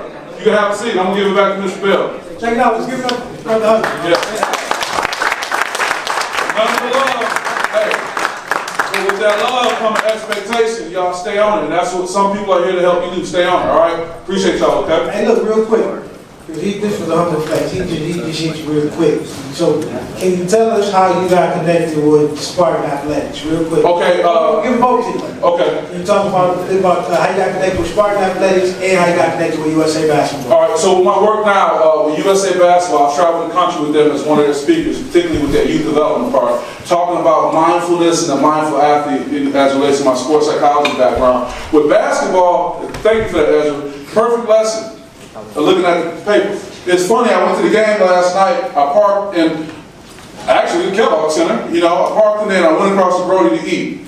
That's because I have a faculty appointment with Michigan State, so I can go on campus, get meals and eat, and I was able to go to the game right after that because I have my media credentials to cover the game. But the funny thing is I laughed to myself last night, Ezra, because that same parking structure that I was able to drive in before the game was the same parking structure I used to go to and be strapped to pay $2 or $3 just so I can go to Coach Izzo's practice for years on end to build a rapport with him, to talk about sports psychology and things like that. Now that I have media credentials, I sit on the front row, and when he answers my questions or responds to the things I talk about, he's appreciative, but that's it. How many of y'all are willing to show up somewhere every day and spend money on it if you can't get paid to build yourself?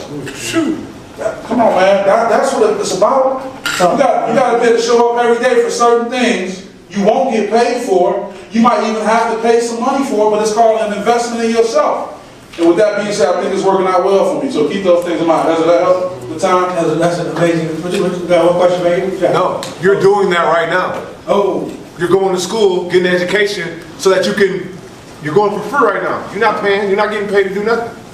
But you're building the blocks. And if you invest in it right, it's going to benefit you. Yes. So fellas, this is what we're gonna do, because we know Brother Hudson got to take the call, but he's gonna come back, right? So instead of us doing a breakout, going up here and chopping it up, what we're gonna do is we're gonna go to the next presenter, Brother Tarrantine. By the time Brother Tarrantine get done, then he should be done with his phone call. Then we can have him in the room and we can ask him some questions collectively. That makes sense? So you got questions, make sure you write them down. Fellas, you getting tired or you kind of start to fade a little bit, going up there, man, grab a seat, turn around, and sit next to the brother up there with the consumer's energy jacket on.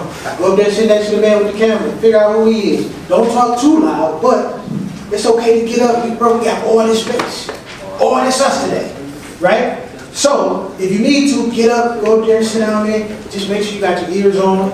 Make sure you don't check out for too long, right? Who had to go to church last Sunday? Okay. Okay, wait. I'm not done. Check it. Here we go. Okay, you went last Sunday? Who been in church in the last month? Come on now. Okay, listen. So, you see somebody get up, go take care of their business, have a quick little conversation and come back, right? That's all we're saying, right? So, if you need to take a minute, how about we take about 5 minutes? Maybe you need 7. Go stretch, go to the bathroom, right? And then when we come back in the room, when you hear the music, Brother Tarrantine gonna come up, and then we're gonna get you going. Hey, but while you're moving around, you might want to get your assignment done.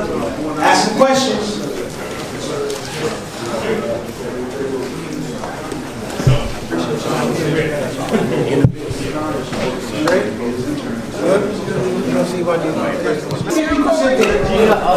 I'm not a Jew, so I'm gonna stop there. You got a serial call right here? That part. Hey, let me see it. Straight down. Hey, so listen, either way it go. Either way it go. Listen. They official, because he got more. There you go. They officially is. He officially. They are officially here. I'm not saying that, listen, that's not. But they said no bus. It's right. It's right on this side. What's how he's coming? It's all hey. That's why you don't get no home. It's all love. Hey, regardless of how we go out, bro, you really see, hey, your stuff ain't looking good. Enjoy yourself. Enjoy. What matters is, do you feel good? That part. He didn't say that. You came over here saying that. Right. I see you. Okay, all right. Alright, so listen, here we go. We're about to transition, brothers. Here we go. Hey, lock in. I ain't turning the music on. Right, that's all. I got a phone around and something. Take it. You got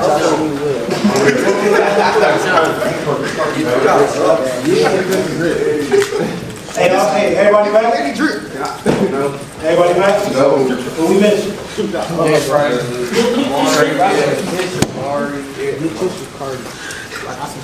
Truth. I'm not even Truth. Y'all here. Hey man, we gotta stop letting people asking questions get us worked up.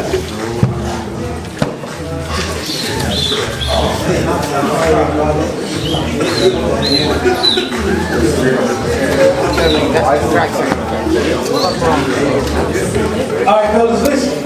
Here we go.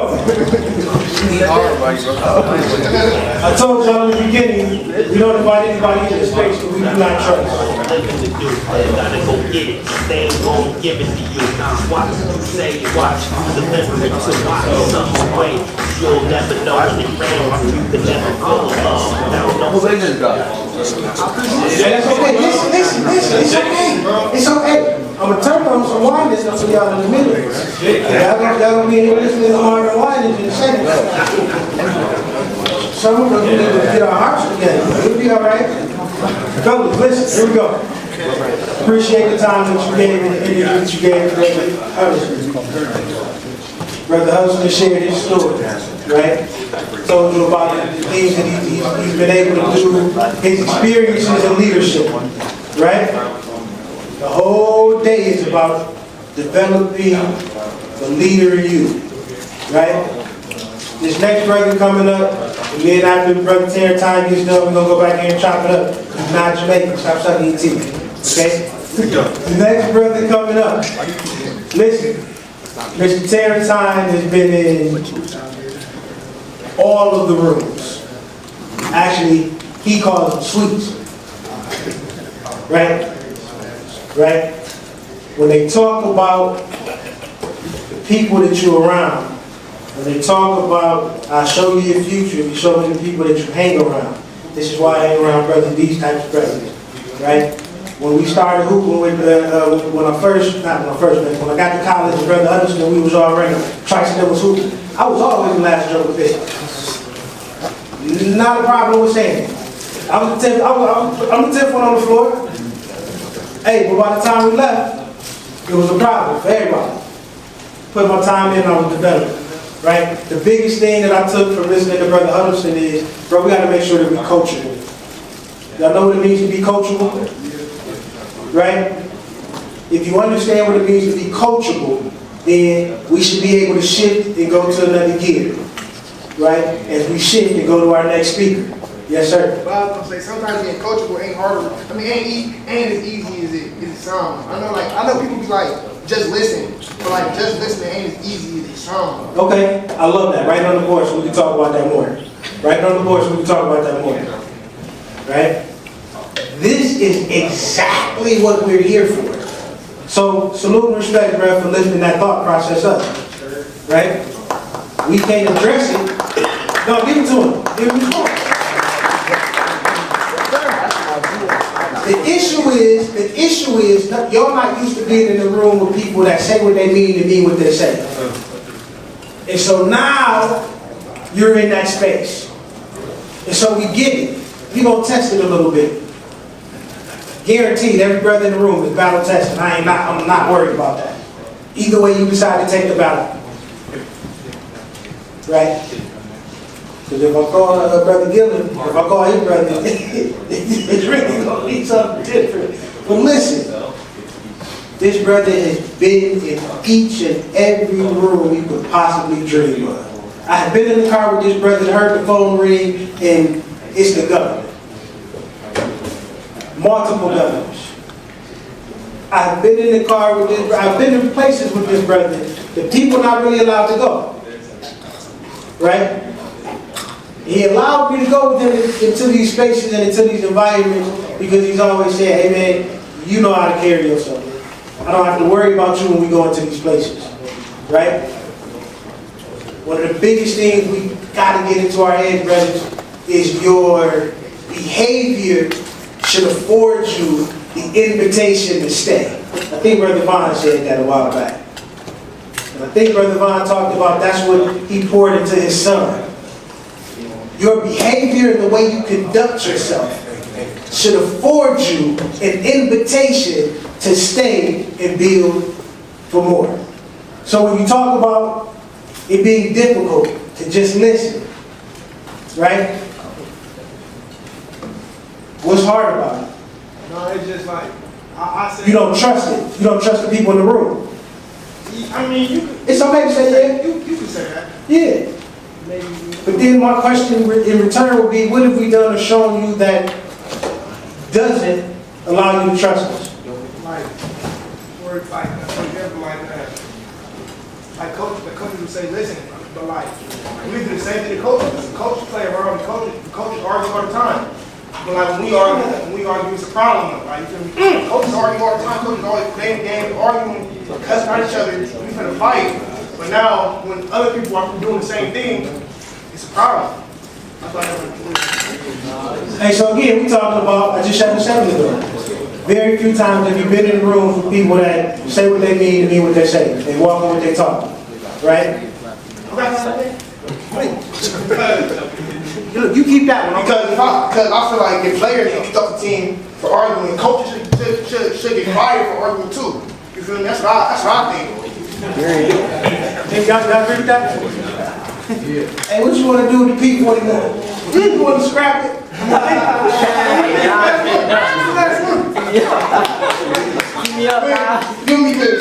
Because some people might get in one little argument.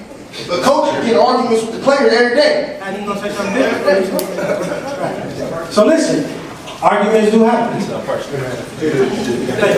Hey, listen, arguments do happen. Here go the other question. At what point in time did you become coach? At which point in time have you been hired? At which point in time have you assumed responsibility for a group of young men that regardless of what they say or do, it's going to fall on your shoulders? Raise your hand. Again, you've been hired before to coach?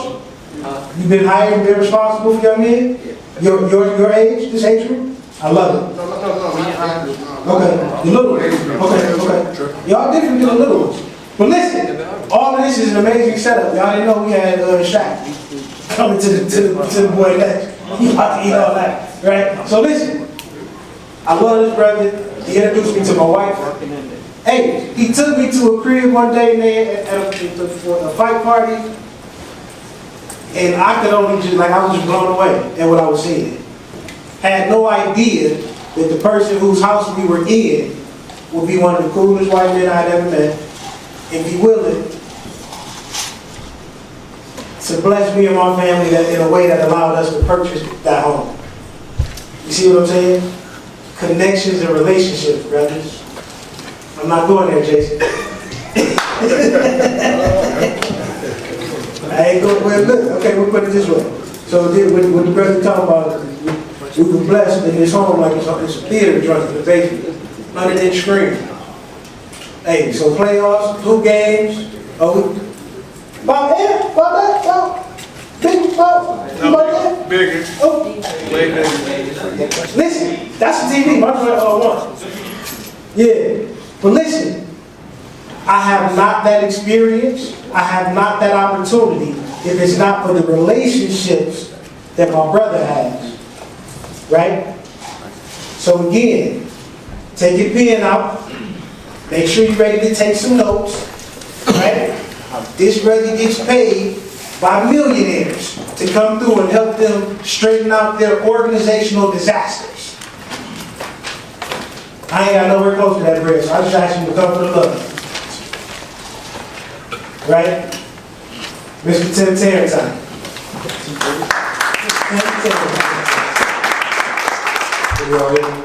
Is this working back there? We good? First of all, I see you, all of you. I'm so proud of you. I'm proud of you because you're alive. I'm proud of you because you're showing up. I'm proud of you because you're here. See, I used to have events I could go to, but sometimes I'd skip school when I didn't feel like it. But somehow, you found your way here. I'm proud of you because I don't know what family you come from, what your background is, what you had to face just to get dressed this morning. But you're here. And see, showing up is a big part of the deal. Showing up is the first step. And before I get into what I really came to talk about, and by the way, I'm going to move fast here in just a minute, but I need to address you. What's your name, my brother? What's the first name again? Nasir. Did I say it right? I see you. And let me give you some advice, and everybody else in the room, for when you feel things aren't fair. Somebody say fair. Fair. Say it again, fair. Fair is a place you judge pigs. Not a condition of living. I'll say it again, a fair is a place you go to judge pigs and cows. It is not what life is. I'm going to say it one more time, a fair. To look for something to be fair is looking for pigs and cows. If you're looking for victory in your life, the word you're looking for is responsibility. Somebody say that. Responsibility. So when life don't feel fair, you can either take pigs and cows, or you can take responsibility. When life is not fair, you can buy yourself a ticket and go get you some cotton candy, but fair ain't life. I'm here to tell you, it ain't fair. It's real. And when you're dealing with reality, and particularly the reality you live today, your life, your age, your development place, where are you moving? Excuse me, my brother. Where you moving, it ain't gonna be fair. Oh no, brothers, I'm sorry to tell you. The picture has already been painted about black men in America. And you ain't got the brush or the paint. The picture has already been painted about who people think you are. So how do we change the picture, is the question. How do we move in a way that defies or pushes back against other people's expectations of us? When people look at you and they think less of you just because of what they think you are, because of how they see you, I want you to figure out, what do I do in that moment? When it's not fair. When I see somebody, somebody's, people, society, the president, the election, when I see all these grown folks telling us what we ought to do, but we don't see grown folk doing it. You need only turn on the news or Twitter to see that we ain't necessarily set a great example for you for how to live. And so I'm here today to plant some seeds on you and in you so that you can live it your own self. You don't have to wait for anybody else to do it. You don't have to wait for your friends to say it's cool. You don't even have to wait for your coaches and your parents. The life you imagine for yourself is available to you right now. Right now. And you're in a special place, my brothers. See, because you here. And what separates you from being in this room and everybody else in the other rooms is you are a different class of fighter. There are lightweights. There's middleweights. There's heavyweights. And then there's just good old-fashioned street fighters. But the class you in, because you came today, is a different class of fighter, my brothers. This class is contenders. Raise your hand if you heard the word contender before. Now I'm going to move around. I need 3 of y'all to run up here real quick. Come join me and talk to us about what you know about what it means to be a contender. When a brother is a contender, what is he? I just know the brother contender is competing. Yes. I know you separate the contenders from pretenders. And what separates the contenders from the pretenders? I'm not sure. How you just working like pretenders, yeah. pretending like they doing it, but pretenders is actually putting in work. So are contenders fighting for last place? What place are contenders fighting for? First place. The championship, right? Y'all give him some love. You've been living your life. How do you see this idea of being a contender? Contenders, like, somebody just give you a challenge. Like, the top. You gotta give it at your best to beat them. Yeah, like contenders get to play against the best. Yeah. If you're a contender, is that all you want to say? You sure? Well, we're going to give you some love for saying it. Thank you. Contender. My brother, what have you learned about being a contender? Being a contender is challenging for the top spot and working hard to get to the top spot. Heck yeah. Yes. Now, just because you say you are, don't mean you are. Just because you showed up to be a contender, don't mean you're contending for championships. So what I want you to do right now, real quick, if in fact contenders are those who separate themselves by playing the best and fighting for the top spot, then what championship are you fighting for? Oh, let's write that down. What championship you fighting for? I want you to literally sit down and think about it. Your life now. I'm talking about not what your friends want, your mama said you are, what granny said you look like, what uncle said you could sing like. I'm talking about what you want. What do you want for your life? If you could win a championship in life, what's the title of the championship? I want you to write that down. I want to be the greatest translator, the greatest creator of meaning for people in the world. That's what championship I'm going after. I don't want no confusion and pain and anxiety and hate around me. I want meaning around me so people can be together. That's my championship. What's yours? And I don't know that I was going to spell championship right, but I just wrote what's your chip God bless him. on the board. So keep the buck, but you know, first. Okay? Now take a minute and think about this thing now, because I need everybody to write something down.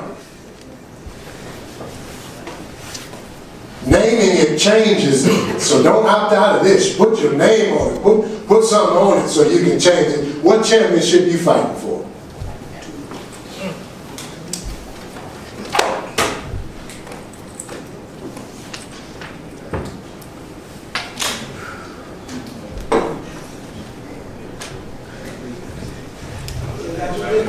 Keep writing, keep writing, keep writing. This is your life, man. And while you write, remember this. You were born, brother in the blue, what's your name, man? Kaylin? What's your birthday? March 15th. Do you know what year that was that you were born? Which year? 2009, March 15th. He born on that day from those people for right now. You ain't no mistake.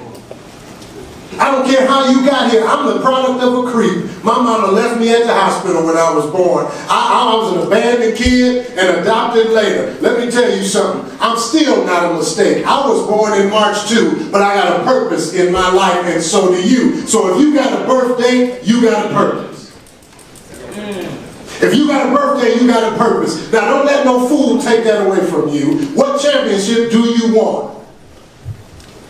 If your life matters and you're here for a purpose, you get to play for one. So what is it? Now I want you to take just a few minutes, folks still writing. We're going to give you about another 60 seconds to get the initial part of your thought down. And then at the table, I want you to share with at least 2 people in the room the championship you're playing for. Now this part is important. When you walk up to that brother to tell him your championship, I want you to look him in the bridge of the nose, give him some dap, and say it with your chest. Because it's your championship. You get to play.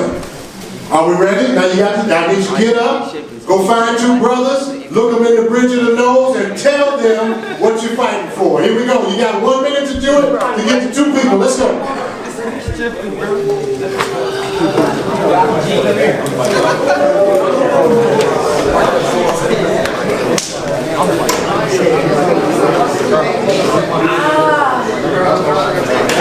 Look at the brother in the eye. Look at him. Look at him and tell him who you are and what you're going after.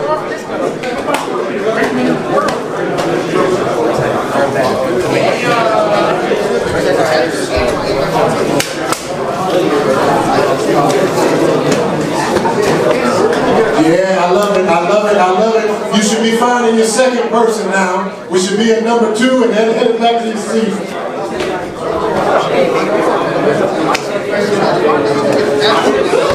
Champions, champions, champions. Contenders, contenders, contenders. Come on, brothers, let's go. Get back to your seat. Let's get back. Come on, come on, come on.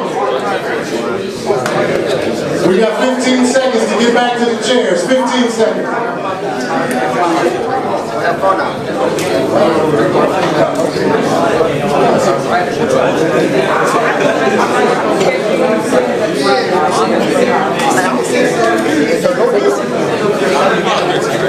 We got about 5 seconds to get there.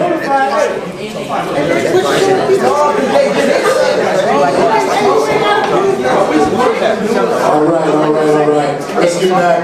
Can I have, any of y'all some rappers? I need four brothers who haven't been up here yet with me to come up with me and be courageous. We're going to talk about a championship. Yeah, you come first. Come on, I need 4 of you. At least 4. Come here. We want that's all right. I ain't worried about the count. We'll take you. We'll take you. We'll take you. Now, it's important now. They don't boo bench sitters. Ooh, wait a minute. They don't boo people on the bench. And guess what? They don't celebrate them either. You got to be in the game to engage. So when brothers step up with the ball in their hands, I'm just asking you to do like the crowd do and honor them. Come on now. For being the players who are playing the game. Now they're going to talk about the championship. You got one on your table. And after they get through, I'm just telling you, put your seatbelt on because we're getting ready to take off. I ain't even got excited yet. See? I haven't even started speaking yet. We're just getting the preliminaries out the way. And it's going to be about a 5-minute speech and we're out of here. Here we go. But I want you to think for a minute about your championship and ask yourself this question. Why not you? Because as you think about your thing, I know you wonder about how much money you got and if it's going to work or not, but I'm just asking you one question before they talk. Why not you? Why not you? Why not that championship? Are we ready? All right, make it quick now. You got 30 seconds and pieces max. And we're just going to move the mic. Tell us what your championship you're going for. And then you can pass it.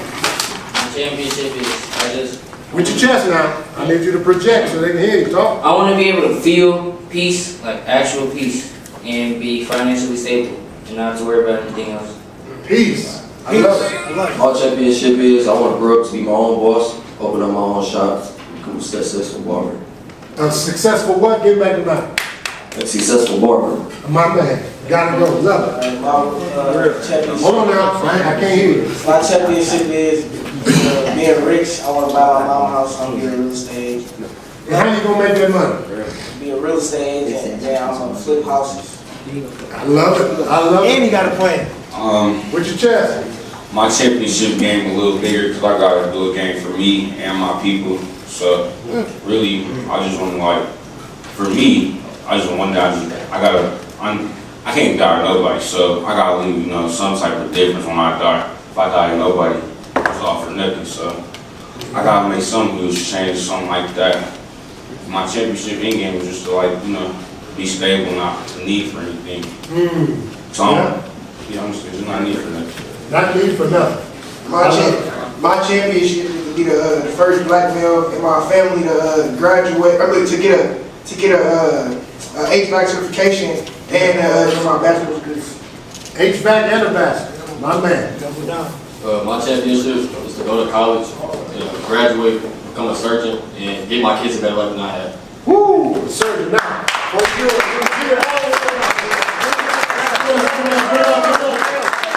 The champ is here. The champ is here. Y'all can have a seat. Thank you. The champs are here. Now, when you get sit down, lean in, because we get ready to take off. If in fact, you got a championship in front of you that you want, there is a path. You know, people do win championships, but they don't win by buying a lotto ticket. Ain't no luck in this game. Oh, my brother, no. Winning the championship of your life requires a fight. And it ain't the kind of fight that's emotional, like when a brother disrespects you and you standing up, y'all in the face, what you gonna do? All that noise. No, that ain't the kind of fight we're talking about. We're talking about controlled rage. Controlled power. We're talking about dynamite. And the thing I love about this here dynamite, you ain't got to buy it. You don't need a permit. You don't need the state of Michigan to give you an okay. No, this bud's for you, baby. You can do it. And I'm gonna lay down the secrets for you. I'm gonna lay them down fast, and I hope you write them down and pick them up. Because if you can think about 2025, get it in your mind, January 1st, 2025, January 1st, 2025 begins your training. We're going to come back from the holidays different. We're coming back to school. We're coming back to the neighborhood. We're coming back to friends. We're coming back to family, a contender. No more sitting on the bench. No more watching stuff pass you by. If you say you want it, I'm going to give you how you get it. It requires a fight. So when contenders fight, here's what they do. Number one, they always play with force. Somebody say force. Force. It ain't about playing hard. It's about playing with force. You see, the difference between playing hard and playing with force is when I bring force, it's my choice and I know where I'm going. It's a force from me. So what it is that I'm not playing soft. I'm not playing slow. I'm not sleeping in. I'm pushing through. I know y'all say we should just get together and play the game, but I'm sorry, baby. I got homework to do. I'm after championships. If you've ever seen boxers, anybody like Mike Tyson? Tyson got a fight coming up on the 15th, and if you go on YouTube and just watch how Tyson used to train, he trained with force. Every time he came, He came with power. How many are playing a sport in school now? Like you made a team in high school? Yeah. For those of you who have made teams and playing sports, let me tell you something. The contenders never walk in practice. They don't walk. They go at game speed all the time. So if you say you want to be a surgeon and you don't have study habits, time to bring some force. Because surgeons study. You want to not worry about anything? You want to have peace in your life? What can you do to bring some force to your day? How do you get up in the morning? When do you get up? Do you have a checklist for the day of things you want to accomplish? Or are you just getting up waiting for it to happen? Force. We don't play with our championship, we take it serious. So every time you practice, every time you show up, every time there's some beef in the hallway and you want to fight, I'm asking you a question. Do you want the championship or not? Because in that moment, you're going to need force to say no. You're going to need to bring some force to say yes. And the champions don't play soft. They take the championship serious, and so that means every day I show up, you got one hell of a force to deal with. When I wake up in the morning, I'm trying to get it. Because I want the championship. And you can't make me play soft. You can't make me play timid when what I know is that the force is what pushes me past everybody else. So you can act and play and study and sit in class like everybody else. Or you can be the force. Champions fight with force. And they do it in the small things. They do it in practice. They do it in the classroom. And when I want to say something or trip on somebody or pop back or disrespect or fall out in class, I ain't got time for that. I'm contending for a championship. How you going to make me mad with something you say and I got the force? I got power in me and I let you pull me out of my championship race? Are you crazy? No, sir. If you really want that, play with some force. Number two, they all champions, contenders play with force. Number two, they play with intelligence. Somebody say intelligence. Intelligence. Say it again, intelligence. Intelligence. What does intelligence mean? Shout it out, don't be afraid if you're wrong, who cares, we're going to fix it. What does intelligence mean? Smart. Smart? What are some other words we use for intelligence? Knowledge. It's about thinking. Oh yeah, baby. I'm talking about thinking, not feeling. Yeah. Feelings, the emotions, the stuff that either getting angry or being sad or feeling disrespected, all that stuff is feelings. And feelings are real. They're just not necessarily true. I'll say it again. How you feel is real. It just ain't necessarily true. You see, I'll give you an example. I told you that when I was born, I was abandoned and then adopted. So I didn't have nobody. And this family adopted me from an adoption agency and I got to Kalamazoo is how I came to be. And so sometimes when people would disrespect me, it made me feel like my mother disrespected me. And I would feel really angry. I would start to overreact and raise up. It was hard for me to just sit and listen when somebody was pushing on how I felt. I just want to tell you, I had some anger problems. But I was angry not because I really was angry. What was going on with me was I was hurt. Yeah, I was sad. I was in pain. And the only way I knew how to flip that was to just act angry. To let my anger out. Well, I'm shooting, but I'm shooting at the wrong target. Because if I was angry, what I needed was a hug, not a fight. What I needed was for somebody to tell me I could do it, not for me to be back and forth with somebody in the street. But guess what I was doing? Getting angry and jumping on. And what was really going on with me was I was brokenhearted. And that's why I know contenders do it different, because feelings sometimes set us off and take us down places we really don't want to go. We just don't know what it is. So instead of me just feeling, I also have to play with intelligence. And I got to ask myself, is how I'm feeling helpful?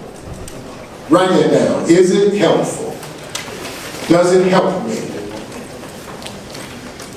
So it's going off on my coach, going off on my teacher, going off on my classmates, going back and forth with silly people who talking crazy, who don't even know what they're talking about. Is all that helpful to my championship? Not at all. I got to play with intelligence. You get to feel sad, you get to feel angry, you get to feel mad, you get to be pissed off. What I don't want you to do is stop thinking. Because there's a lot of brothers in jail and dead who felt and didn't think. They felt a certain way in the moment and they didn't think about what it would cost, and all of a sudden, I've lost it all. Raise your hand if you know somebody like that, who was feeling and not thinking, and they got him in some trouble. Yeah, all I'm asking you to do is stay in the fight, baby. Don't give in to how you feel. Make sure you're thinking about whether or not that feeling is helpful. And then I'll tell you this one thing. I really do think black men need to go to counseling. So people in school, your counselor in school, people offering you help, say, hey, you want to talk to somebody about that? Let me tell you something. I'm sure enough a black man. And I don't miss my therapy appointments, and I don't miss my coaching appointments. I got 2 people every month I pay to make sure I spend time to think. To make sure that what I'm feeling and picking up ain't taking me over. And I'm asking you, who you talking to make sure you're not just feeling? That you can slow that feeling down and think. What championship do you want? Then you gotta play with force. You gotta think. We gotta be intelligent. Number 3 is grit. Somebody say grit. Grit. Which football team is always talking about grit? The Detroit Lions. What does it mean to have grit? Spirit. Yeah, spirit, resilience, kick, spunk. Oh yeah, it's the want to. Grit is the want to. My question is, when you show up in class, when you walk into a room, when you're sitting in your chair in a presentation, do you look like you want to? Are you presenting yourself like somebody who's got some grit? Because you know, in order to win the championship, you gotta have enough bite to get past the other big dogs. You get to play the best. Remember what we're here for. We're playing championship. We ain't playing bums. We're going for the top. So you got to have enough grit to push through it. My question is, what have you given up on that you need to keep pushing for? Some of you, it's your grade in a certain class. You don't like the teacher. You don't think they like you. And so you just said a D is good enough. Playing on what championship team? Winning what? If a D will do, when I know I can have some grit, some perseverance, I can push through and do a tough thing, and I can end up with an A, but I'll take a D. Well, I'm sorry, I'm sadly mistaken. You ain't contending. You came to watch, not to play. You came to observe, not to win. So what needs grit right now in your school life? I want you to think about it. And what can you do in January, or maybe even December, to add some grit to your school life? To work harder at it, just push a little bit further so you can come out a contender. Force, intelligence, grit, honesty. There's no bigger lie you can tell than the one you tell to yourself. There's no bigger lie you can tell than the one you telling to yourself. I said it to the group last year in Kalamazoo, if you claim you are a student athlete and you don't go to class, stop lying. You're an athlete, you ain't no student. If you say you want to make money and you spend all day at home doing nothing that makes money, nothing that gets you prepared to make money, stop lying. You want to be broke. We just got to be honest. And the truth is, the most honest thing I can say to you brothers is, I'm not always feeling up for the fight. I flunked out of college 3 times. Yeah. I was partying and drinking. Playing chasing these jokers in the back, messing around with some of them. Horrible influences. I'm joking, they're good brothers. But I wasn't up for it, man. I wasn't honest. I was telling people I wanted to be something I wasn't willing to be. The question is, what do you need to be honest about? Is it your grades? Is it the way you're showing up? Is it your friends? You say you want to be successful, but you hang around losers. Be honest. What do you really want? Because you can have it. If you're lying to yourself, it just sets us up to lose, to get knocked out. Get knocked out way too early. So we gotta have force, gotta have intelligence, gotta have grit, gotta have honesty. And the last one, together. Who you rolling with? Who's your trainer?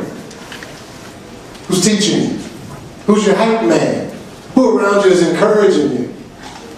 Who's making sure you know you can still make it? Or is everybody in your life trying to keep you back with them? Time to change up who you roll with. I want you to write one name down of a person who's had a real positive impact on your life.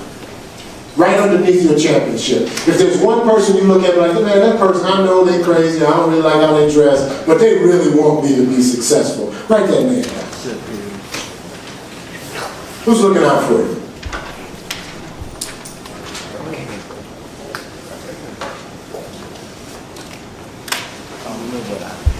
Got the name? Your last homework assignment from me is this. You want to contend, you can't do it by yourself. I want you to call that person or text that person today and tell them about your championship. Because you're going to need somebody who believes in your dream. And if they came to mind, they are somebody who believes in your dream. Tell them today, hey, I was in this session. And it's something I really want to do. Can you help me? I'm going to tell you what I'm after. Can you help me? Because all the great fighters have great training teams. All the great contenders, they have people with them together. You're not alone, my brothers. What you've done to this point, how your grades are to this point, how your relationships are to this point, it is what it is. The question is, are you going to contend now? If you really want that thing you wrote down, gentlemen, what can you do as early as next week to bring some force, to bring some intelligence and some grit, to tell yourself the honest truth, and to link up with a team who can help you get there? Because contenders, they fight. Force, intelligence, grit, honesty, together. F-I-G-H-T. Fight. You got it in you already. I'm just asking you to come. Come on and fight. Come on and do the next thing you got to do to win. And I believe in you. And I'm praying for each of your championships. Whatever you wrote down, I pray that God give you everything you need to get it. And that you got enough sense to get up and fight for it. Thank you for your time, y'all. We got one question. I'll take 1 or 2 questions, then we're going to get out of here. Yes? Yeah. So you can remember to call them. Yeah. Right now, who's going to support you on the championship? That's why we wrote the name. Any other questions? The what? The H is for honesty. Force, intelligence, grit, honesty, together. Fight. Got it? Hey, I love y'all, man. Ain't nothing you can do about it. I'll see you real soon. Thank you for your time.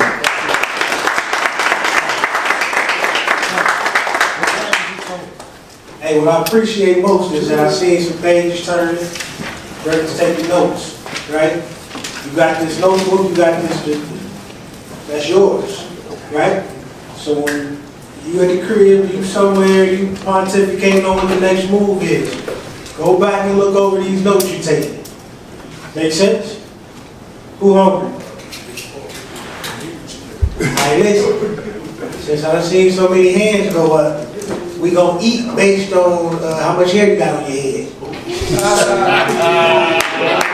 I like how you talk. Hey, so look, that means boy hair, this will go first.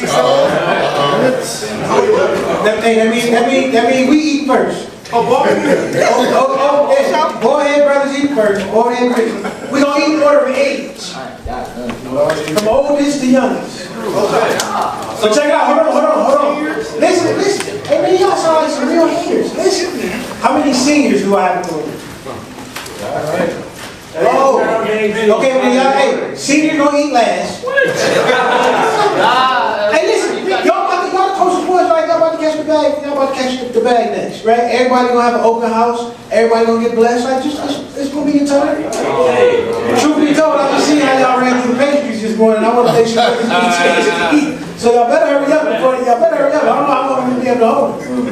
Okay, wait, come here, fellas. Listen, come on. We don't let them eat, man. I promise. Give me 5 minutes. Give me 5 minutes. Have a seat. Give me 5 minutes.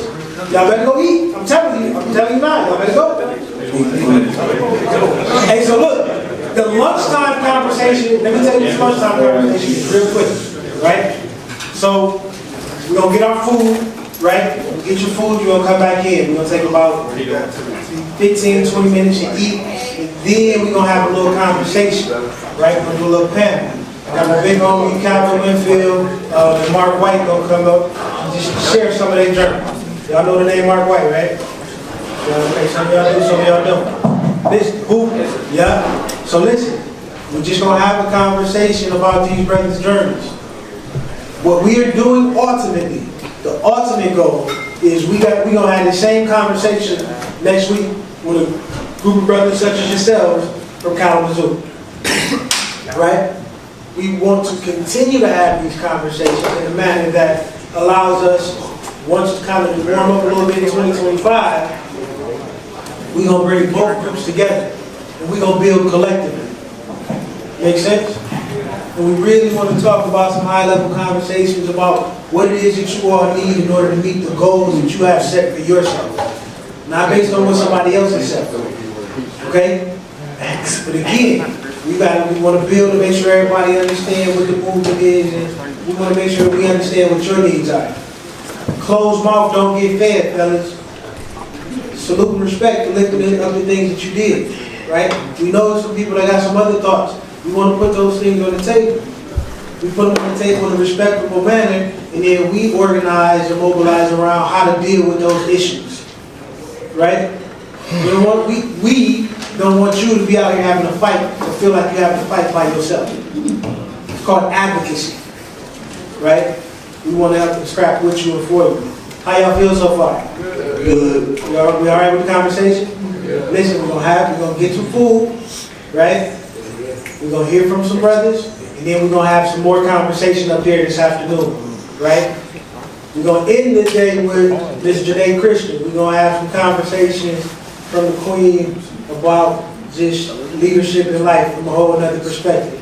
This big sis, she helped me deal with me finding. I told my wife, or my wife told me we was pregnant, we were about to have a kid. When I decided I wanted to get married, I had a conversation with my sister, and she helped me walk through some things, right? Now she about to have a PhD, right? We started out, we was building, it was a whole other space. But we want to make sure that the things that we're talking about hit some sort of mark for y'all. If it doesn't, then we're wasting our time. And we don't want to waste your time, we don't want to waste our time. So make sure you continue to share, make sure you continue to take notes. I appreciate y'all just dealing with me running my mouth while I gave the OGs a chance to eat, right? Wash your hands, y'all, let's go to some food. Hey, nah.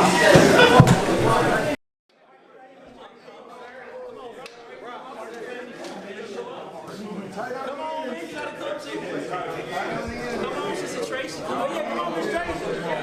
Come on, Tracy, I gotta come up too. I just came, I'll send it with